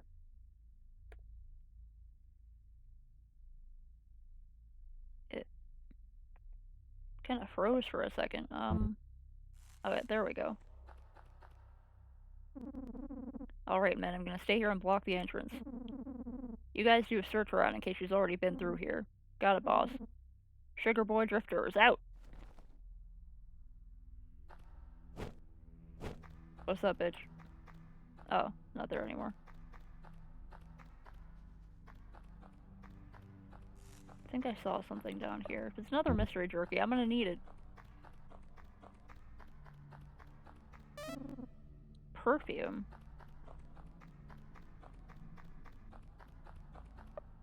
What does the perfume do? The sweet scent revives an ally. Cool. Okay, I'm not even suffering that much. Hey there, pal. Is this a joke, bald man? You think you can handle what's going on out there? I'll give you a taste. Okay. Did I learn any new skills? Okay.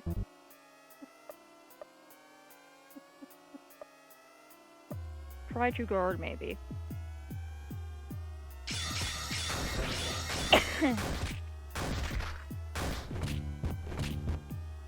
Ow. Okay. And Sugar Mountain.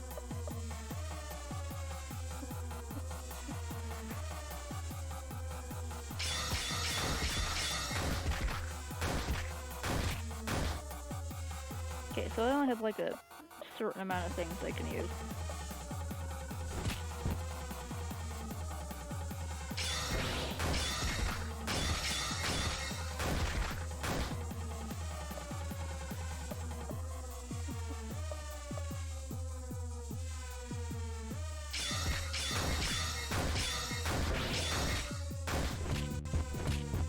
Ow.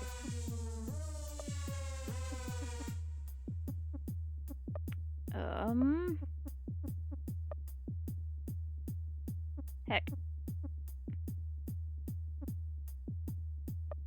Probably shouldn't have used up all my things, huh? Will this do anything? Oh dear.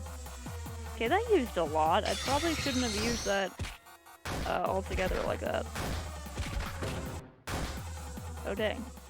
Damn it. Hopefully she's already dead so I can see her in hell.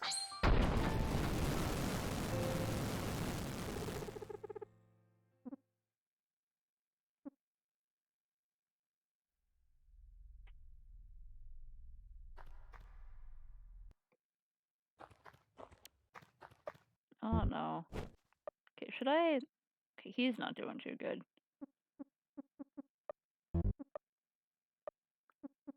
Yeah, I should give him the mystery jerky. And though he's kind of useless... Oh dear. They're dead.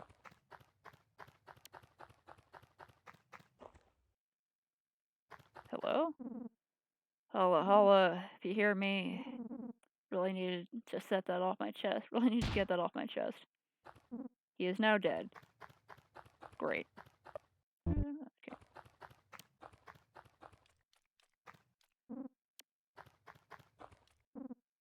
He is dead. Is there anything in here? Hey there, bird. It's just dripping.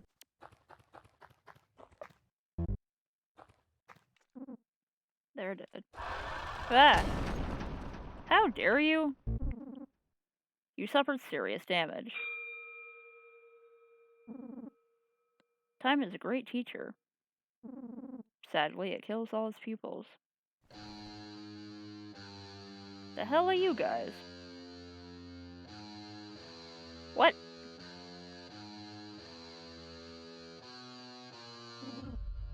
Howdy, motherfucker. Our paths have crossed yet again. You remember our time spent as wee lads. I do, fondly. My heart just tumbles with joy thinking about it. Oh, it's the bullies again, huh? Like your head in a dryer. Normally you'd be dead and stripped of your wares by now. But I like you, Brad. Let's have some fun. I shall to give you a choice. Your yellow-shirted friend's life, or all of your belongings. Choose wisely what you give us. Terry is kind of... He's not... Well, his hints are useful. It would still feel fucked up to kill him, though. How boring. Alright, boys, strip him quickly. I hear tell that female is on the loose. My loins ache for some excitement. Off we go. You know you can just fuck each other, right? All of your stuff has been taken. My head. Whoa, you look like hell. You okay, dude? What happened? We got hit by a truck. There were some old friends. Everything's okay now. Damn, first my hamstring, now this. You're a bad omen. Yeah, I guess so. Well, it's all good, man. I don't mind. I like hanging out with you. Terry Hims joined you again?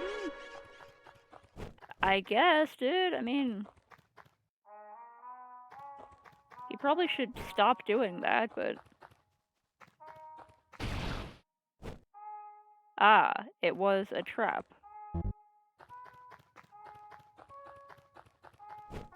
How's her health right now? Okay.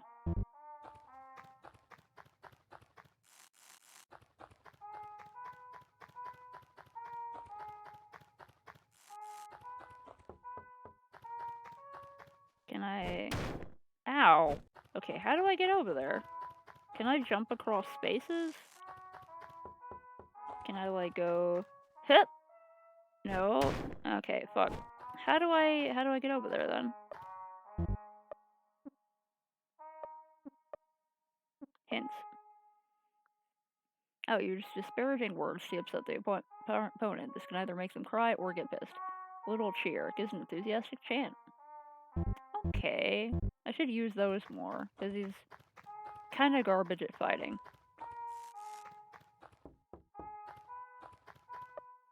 Is there a way I can, like, can I...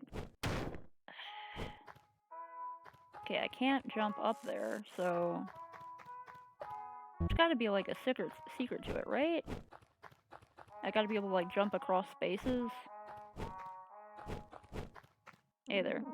Seems like a storm is brewing around here. You look tired. You hungry? If you have an empty bottle, you can have some of my soup. Also, if you need rest, you can use my tent. Well, aren't you nice? Yes. You don't have any... What? Oh, right, they took all my stuff. Okay.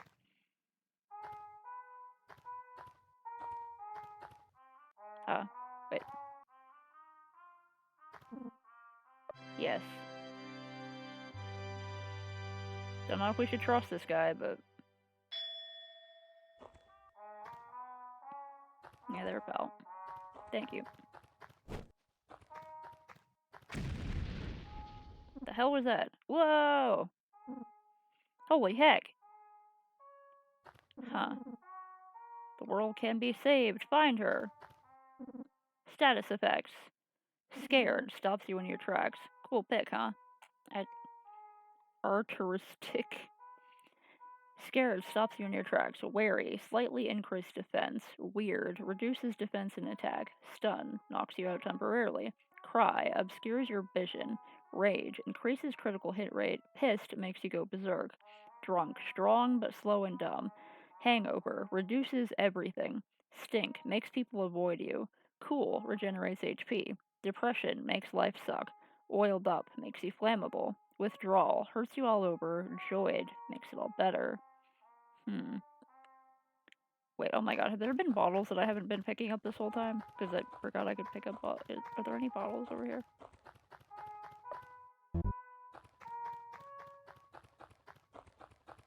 Maybe one day I will learn how to jump across small gaps. Okay, I don't see anything.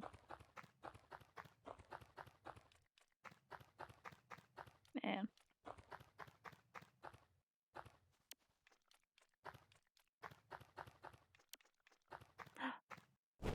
There's a little thing up there that I completely missed.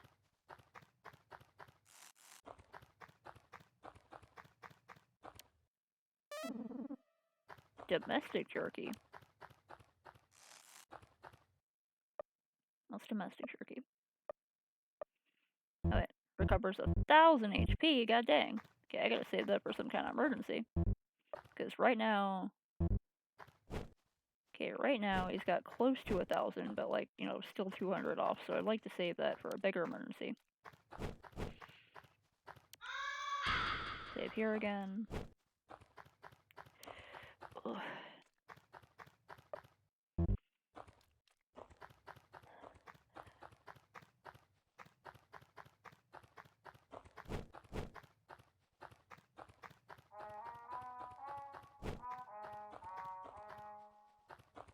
Can I do anything with this guy?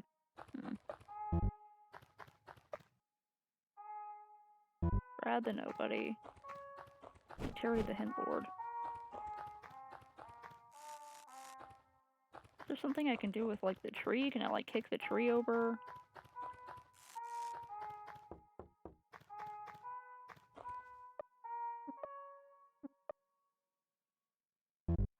Okay, I have a surprise attack option. Ow. But I can't jump across the gap yet. Okay. Maybe I'll figure out how to do that later. I have not seen any bottles. Hey there, pal.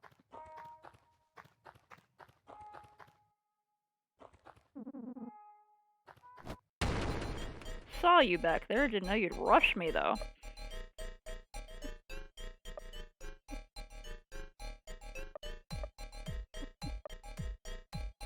Wait, what? I can't use your skills? Oh wait, I can use your hints, right?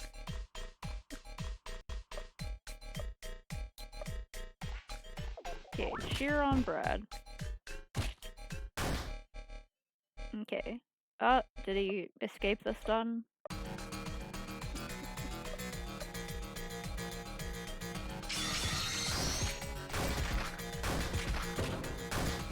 Alright, beat this tough guy up. Ah! Jesus.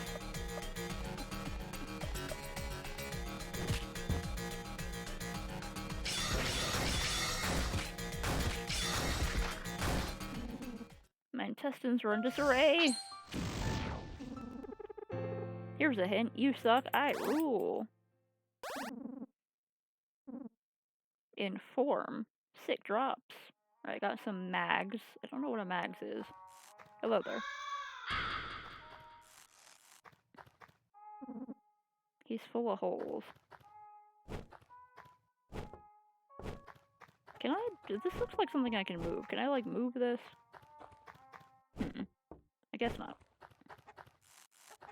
What is this?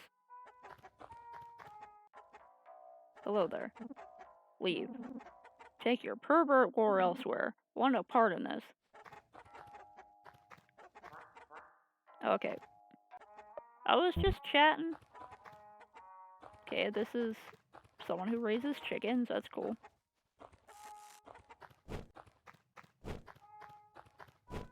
You got anything on you? He's dead. I can see that. But does he got anything on him? Ah, heck. Oh, dear. Ow. See the red skulls? It means Rando's army is taken over, which sucks, because the only gasoline within miles is in there. How the hell am I gonna make fire bombs? Okay, so... Oh? I went through a little hole in the wall. What is this? Turn back. Strong men only. We have one strong man. A snake.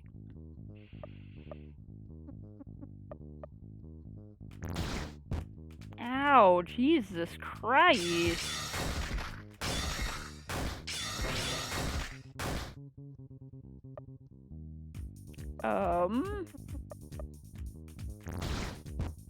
Ah!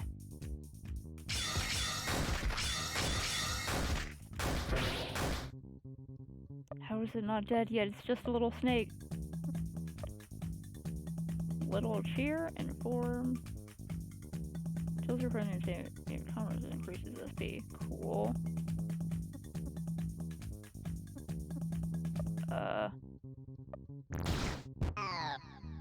No, Terry! He's gotta be dead by now, right? Snake bears his fangs. Ah! Can we leave? Fuck! Okay.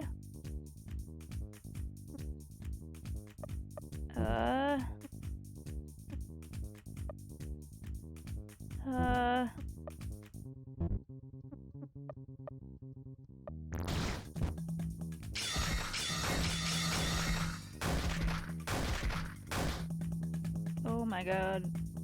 We're not doing so good. That's all I can do. Okay, we're gonna die. Yeah. Brad's party was defeated. Yep, it was. It sure was.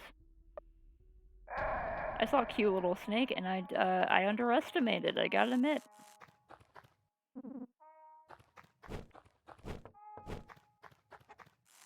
And I already just want to talk to everyone again.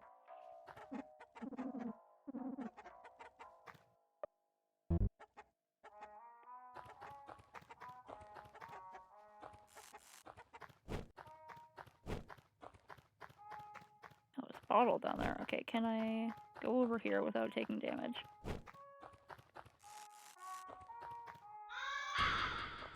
Save wherever I can. What even happened to you? He's dead. Oh, okay. Oh, wait, there's a crack in the wall over there. Ah! Hey there! Can we leave? Fuck. Ugh.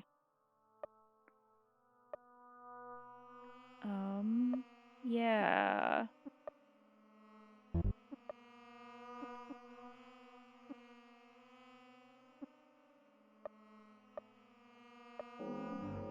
Ugh. Stop it.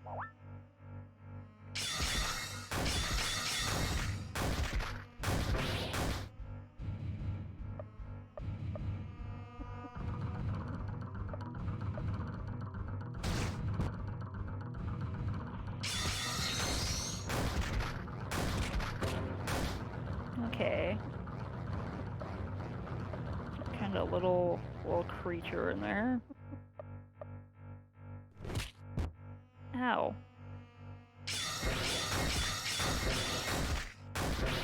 Dead. I'll fight you with my dad power.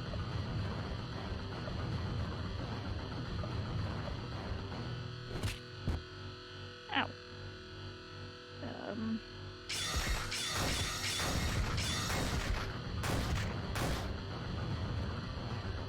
Okay, Brad still feels weird. Ugh, stop it.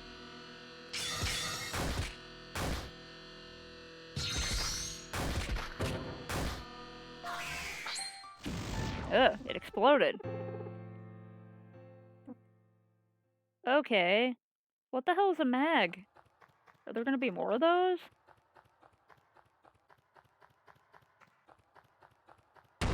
Ah, fuck. Another one of these bastards. Okay. Do we have anything? Okay, not really. Ow.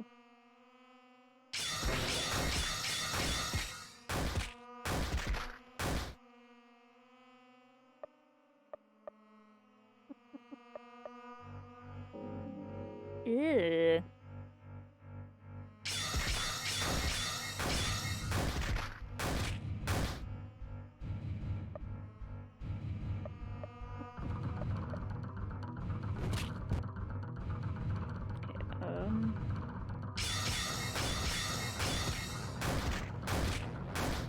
Hold 1, 2, back and forth kind of thing. I don't know what I'm doing. Ew, stop touching me.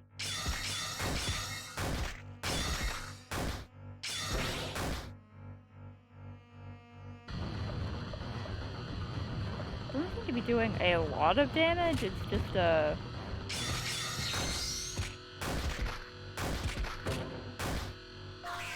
Okay, good. It exploded. You are indeed Lord of Pins. Yep, we got some drops. Where the hell does this go? Ah. Ah! Oh, get out of here!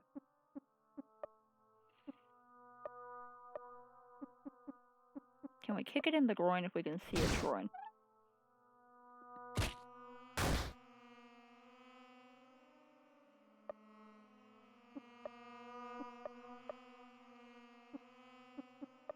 You just got a guard for now, buddy.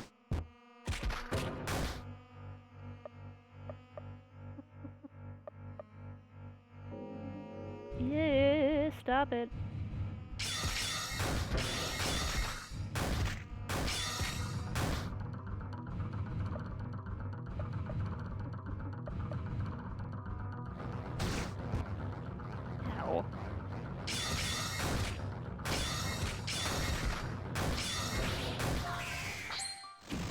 Good. Get out of here. Shout out to all my fans. Wait, did I? Heck. Okay, good. We got both of them. Alright, we're gonna need that mystery turkey. Where did this take me? Oh. Bring her to Rando, and he will give you the world. I wanted to go get that bottle. Who are you? Can I talk to you? Can I talk to you? None of you are talking, huh? Yo. Where are you going? Get over here. Hey, Porky, leave him alone. Rando doesn't want a starting ship for no reason. I said get over here now. Nope. Look at you hopping along. What? Got a problem here. Lovely. Can we run? Ooh, fireball. WSD. Mystic Pete, Oak Tree Steve, Hoops Jardine, Lance Gravies. Can the Mystic heal people? I want to take out the support first.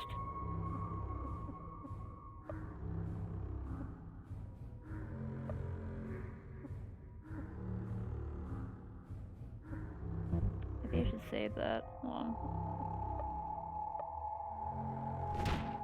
Ow. Ow. Christ. Oh my god, they all went after Terry first. He killed his own. Oh wait, okay, I killed him with the fire. Okay.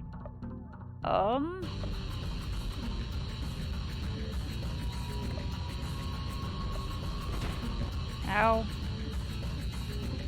Oak Tree Steve is astounded by your stupidity.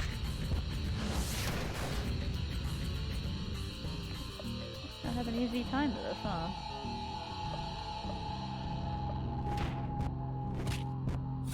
Ow. Okay, probably gonna die. That barely did anything. Can I run?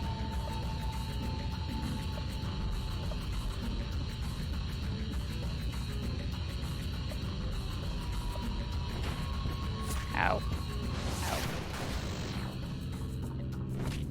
Ow. Christ. Yeah, we were.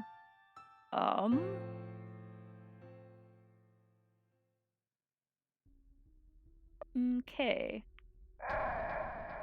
I'm a little worried. About seeing Lisa like that.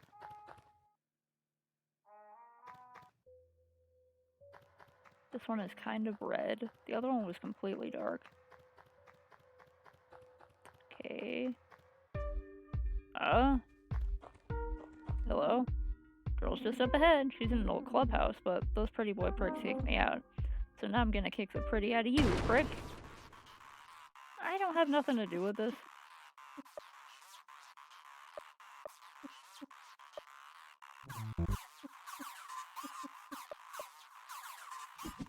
So I want to save this ST for later.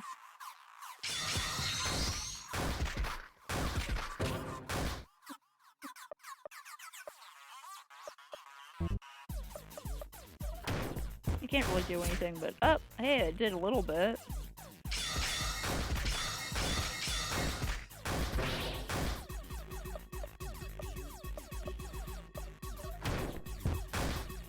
I did a little bit.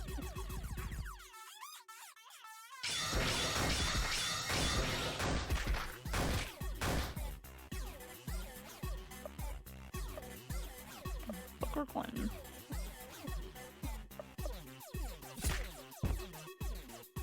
Ah, fuck.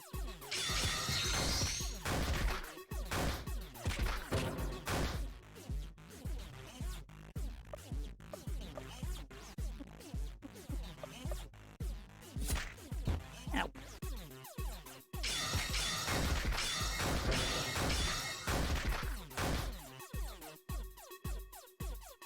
Can you die already?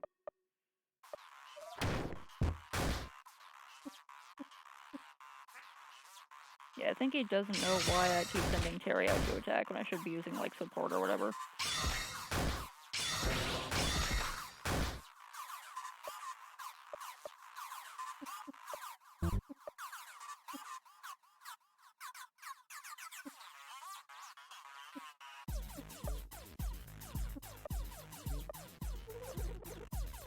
Increases. Okay. That wasn't worth it. I just got 1 SP back.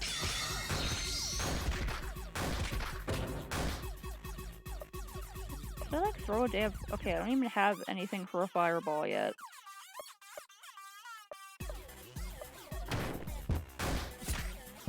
Ow.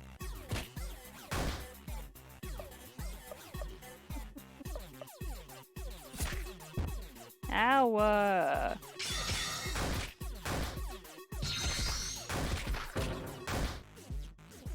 Oh my god, how are you not dead yet? Like, seriously.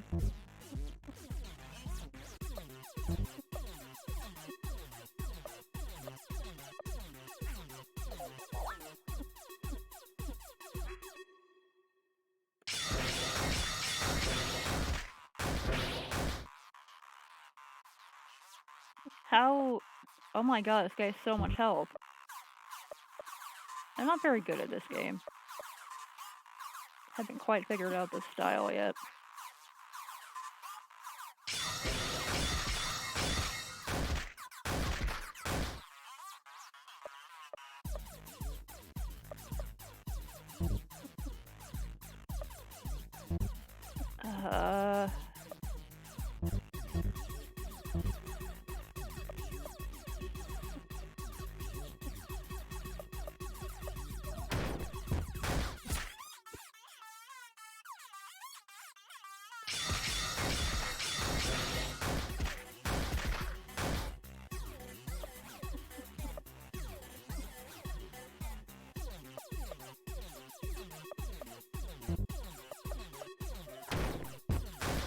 Whittle him down a little bit, Jesus.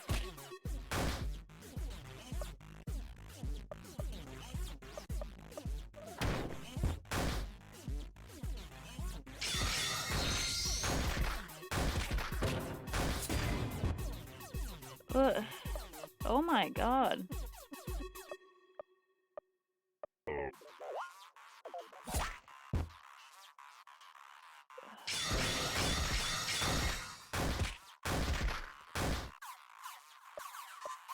Do we have to just leave?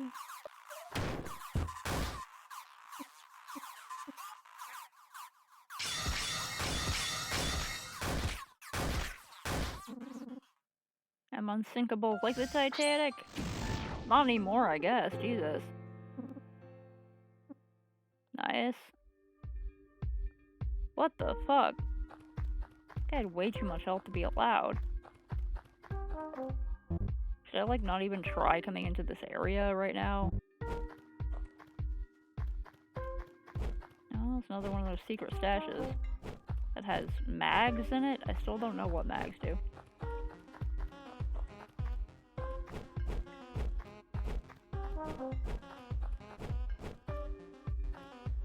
Oh, fuck. No. Damn it.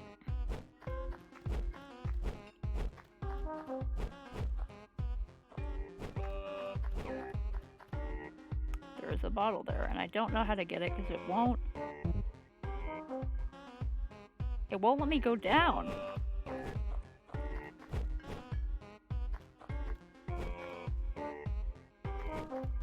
What am I going all the way up here for? Oh, it's this guy over here.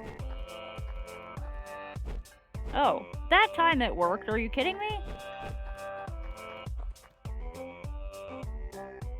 Okay, so it has to be directly below you. Don't you think about trying to make that jump. You're way too fat and dull looking. Get a bike, dude. Lose a couple pounds.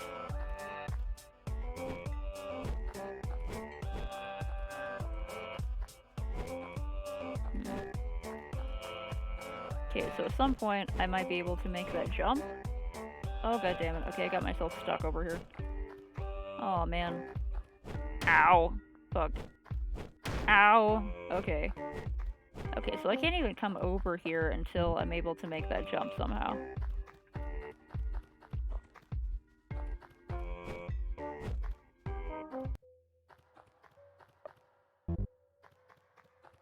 There's the hole in the wall with incredibly dangerous snakes that I can't go through.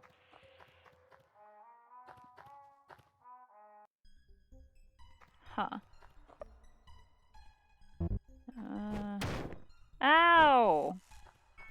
Oh? How the hell I get over there?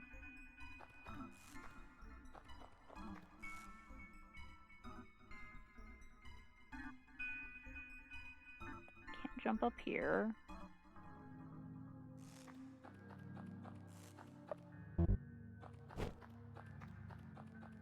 Oh. Ah! Ow! Fuck. 10 magazines. Cool. So I don't know what that does. Well, it says mags. So I don't know if it really means magazines or... Okay, what is that? Is that a note or something? Oh wait, yeah, I can't get to it until I can jump.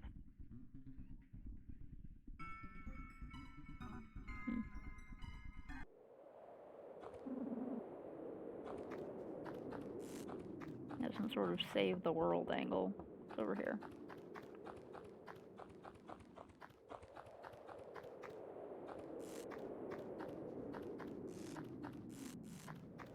Who's that? Are you gonna try to fight me? Huh?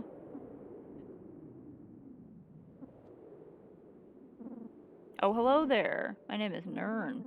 I'm considered the greatest historian of our time. I've gathered a wealth of knowledge about Olaf and what happened. Many tales. What would you like to hear? Yes, I totally care. I wish you were more enthusiastic. Oh well, I'll tell you anyway. Let's see. Oh, right. It all started with what I like to call the Flash. I was sitting with my wife, God rest her soul, sipping on sweet lemon tea. I believe it was homemade by my sweet wife, God rest her soul. Or wait, maybe she bought it from the store in a bottle. You know, like a plastic bottle?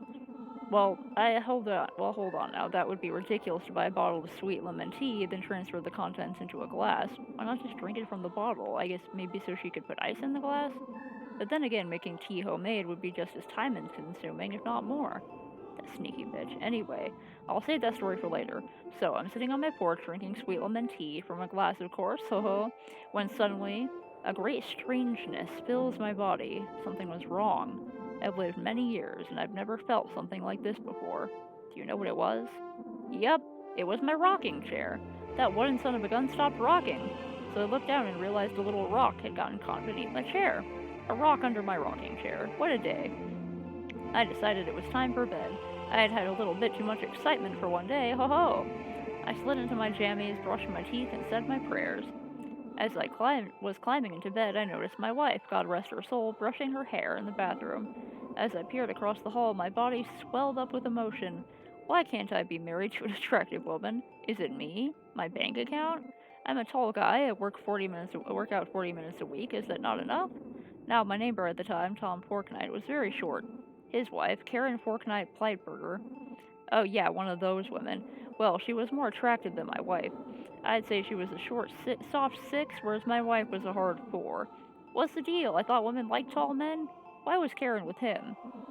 Anyway, my horse of a wife, God rest her soul, crawls into bed next to me. She had decided to leave the bedside light on so she could read her book. It was one of her romance novels again. Give me a break.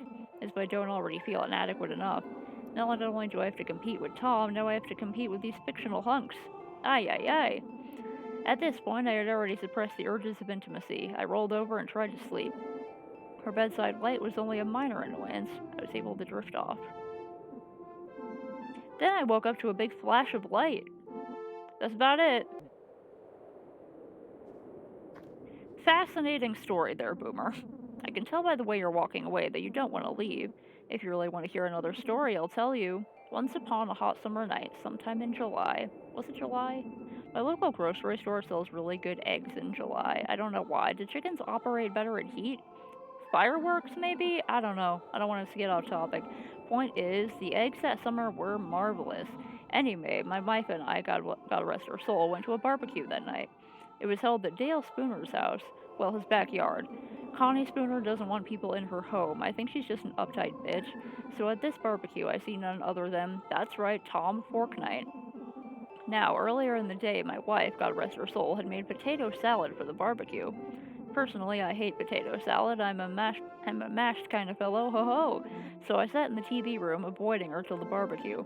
Once we were at the party, I made sure to distance myself from my dumb potato bitch wife. God rest her soul, I just don't want anyone to think I would associate with someone that would bring a potato salad. Anyway, Tom and his above mediocre wife were already there. And get this, they brought a fruit salad with whipped cream. The nerve of those Forknights. Needless to say, I saved my wife, God rest her soul, a couple choice words about whipped cream versus potato salad. Son of a bitch. A real tongue lashing. Is there any more about your boomer ass story about you hate your wife? Okay. Anything in here? Nothing in here.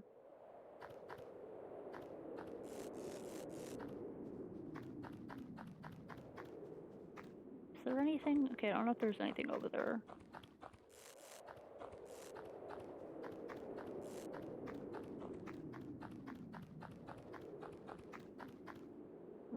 Oh my, well, hello again. Funny seeing you here. What, are you following me or something? Ho ho. Anyway, I often wonder what all happened here. What was that big flash? Why are we here? Even our night and day cycle is odd. Sometimes days last ages and nights come rarely. And these clouds, so strange.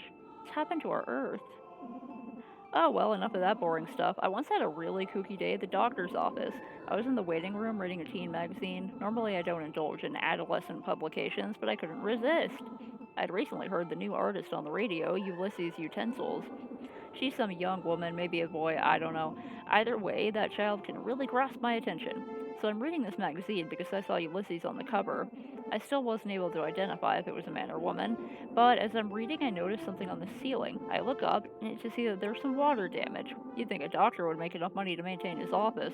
I guess he cares about the cool jet skis more than his patients' comfort. And his assumably big house and hard-bodied wife. I wish my wife was like that. Big ol' melons. Just then, a droplet of water falls from the ceiling. My eyes trail it all the way down to the ground. I stared at the floor for some time, watching the carpet absorb the water. Suddenly, my attention is caught by a small child. The child was glaring directly at me. I saw the devil looking right back at me beneath his eyes. I got nervous and quickly stared directly at my feet so as not to aggravate the child. And that's when I noticed something. I was wearing 2 different kinds of socks. Golly, I'm all revved up after all these thrilling exchanges. To be fair, you're a bit of a bore, but beggars can't be choosers. I think I'll stick around. I've got many a tale to tell. Great! Nern Guan joined your party. Got a real achievement unlocked. Annoying guy. Yeah. What's in here? Oh. Ah! Okay.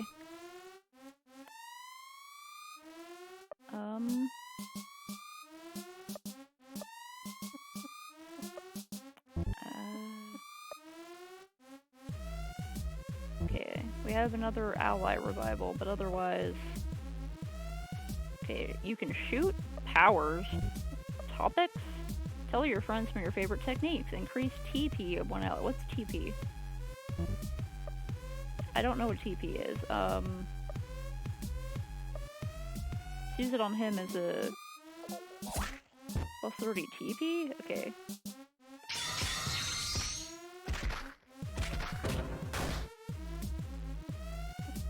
Okay.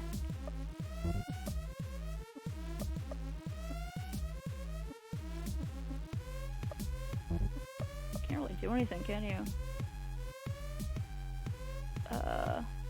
Shoot him? Nice, okay, shot him.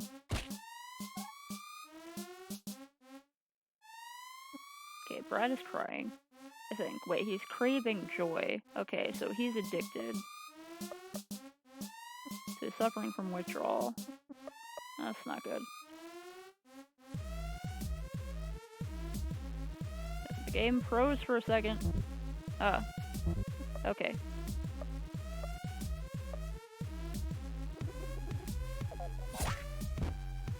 Don't know what TP is, but... That's all. Oh! What did that do? What? Why didn't it do anything?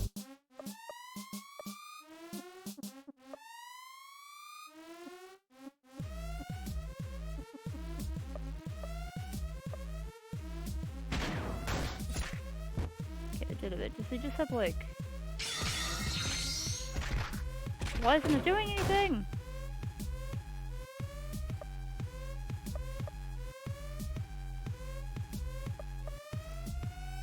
Shoot him. Okay, that did something. Okay, he's craving joy, so he's kind of useless right now, I guess.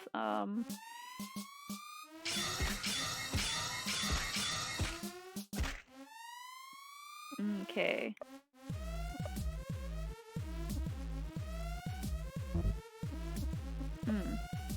Okay, you're kind of useless right now.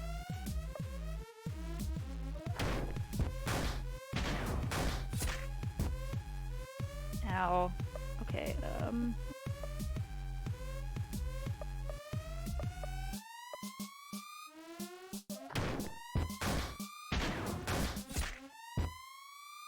buddy. Okay, might need to revive him soon.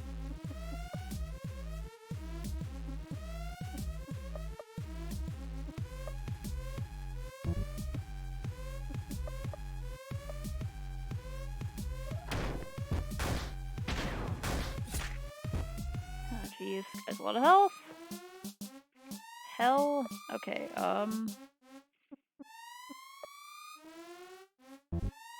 gonna need that in a second. I just can't really do anything right now.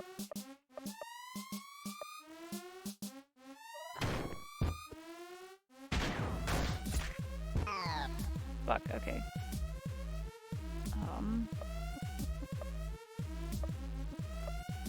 Will that bring any of his SP back? Cause I might be able to use that.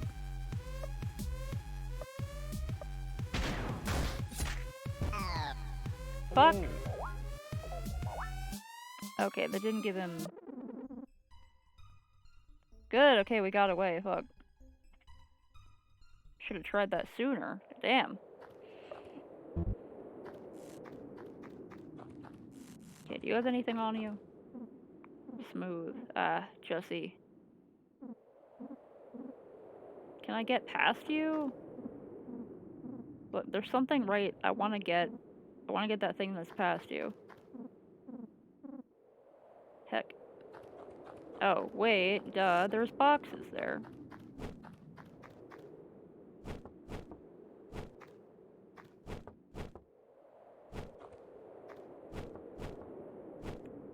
I can't get close enough though. Can I push these? Well, I can go down here. I can get these bottles. Nice if I could get that, but I can't right now.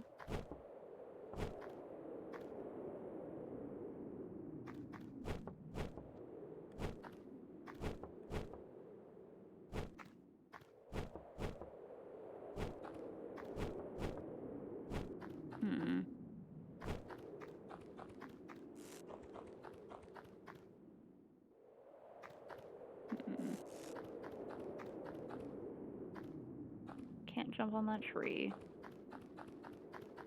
Huh.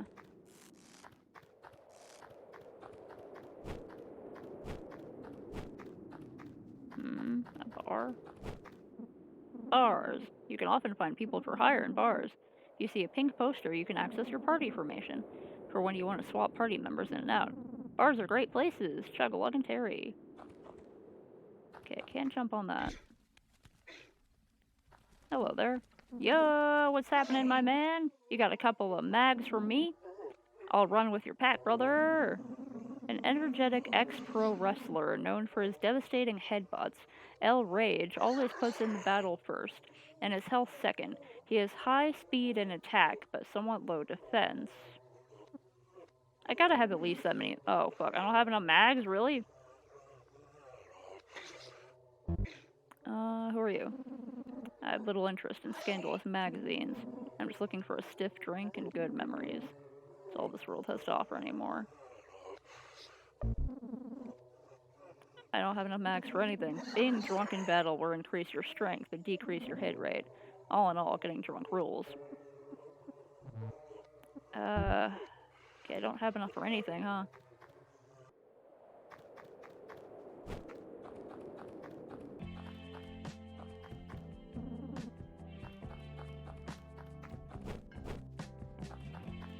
It's like a little town? What is that? What is it? It looks like it's on fire. Maybe I should get out of here. Hey. You deal with it. Is that what happened back at home? He was left to deal with a baby and then it died because he was just a kid and couldn't take care of it? Is that what happened?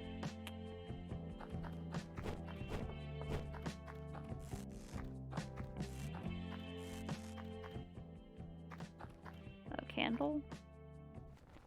Oh. Found a leather poncho. Oh.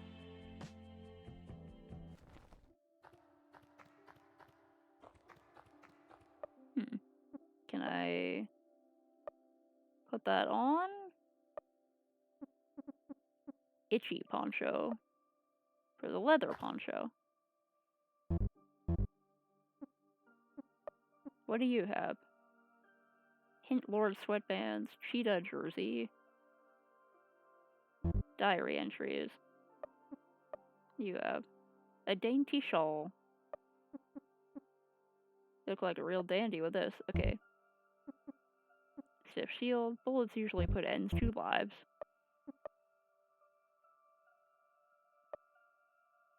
Terry's childhood sweatbands. Very loud sports jersey. An assortment of motivational quotes to help Terry get through the day. The rest of yours say.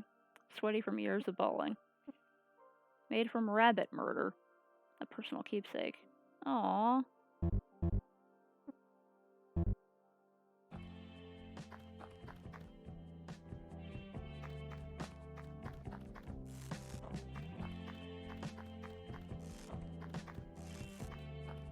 Okay, eventually when I'm able to get across there, I can go in there. Ah, fuck!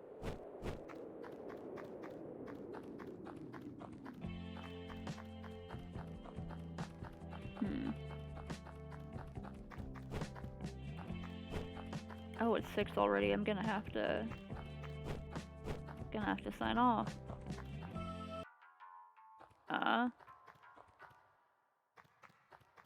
That looks suspicious. I gotta get out of there. Hey there. Hello, old chum. Want to invest in my wonderful product? It's really worth your time. Let's see. Wonderful. You got the Trust for Suckers manual. Thanks.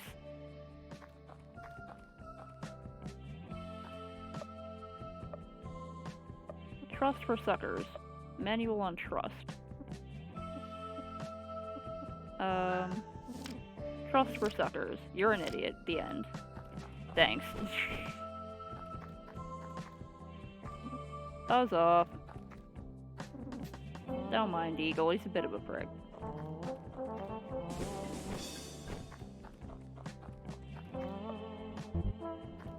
I need some place where I can revive Nern. Listen here, brother. I got a stack of magazines with your name on it. I just need you to get me a refreshing bottle of liquor. I do it myself, and I'm all washed up.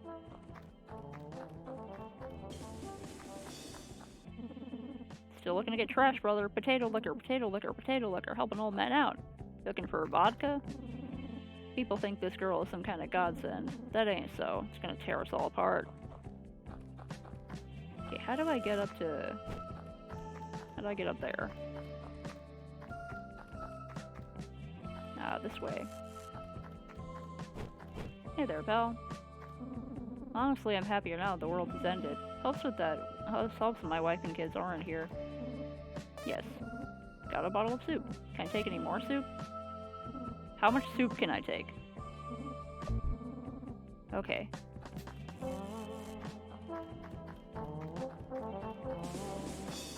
What's up?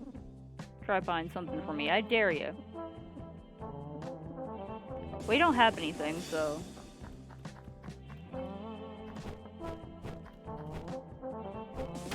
Ow. Fuck. That little badumch came at the perfect time. If I fall in here... Ow. Oh, I can take all of these. Ow. And... Ah! Oh. Okay. Lost health that time. Hey, can I get more soup? I got 2, right? Okay. I took all the soup. Okay, can I give him a soup? Okay, now he's passed out. Alright, got an empty bottle. That's empty, right? So I can't take any more soup. Maybe I can go back up there and get that last bottle, because I... Oh, maybe I'll need it. Ow. Okay. Ow. Alright. At least I know what's in there now. Ah! This says bar, but then there's nothing in here. It looks a little different from everything else.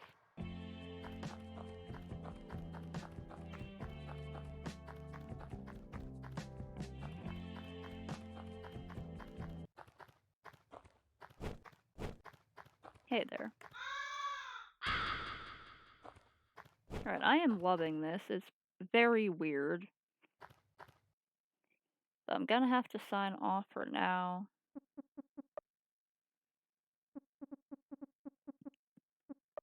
Alright. I don't know if anyone... Yeah, I'm really kind of concerned about Lisa hanging from the noose there. She just dead this whole time. Huh. That hasn't been censored well. Well, I'll continue this fun little time again tomorrow. See you later.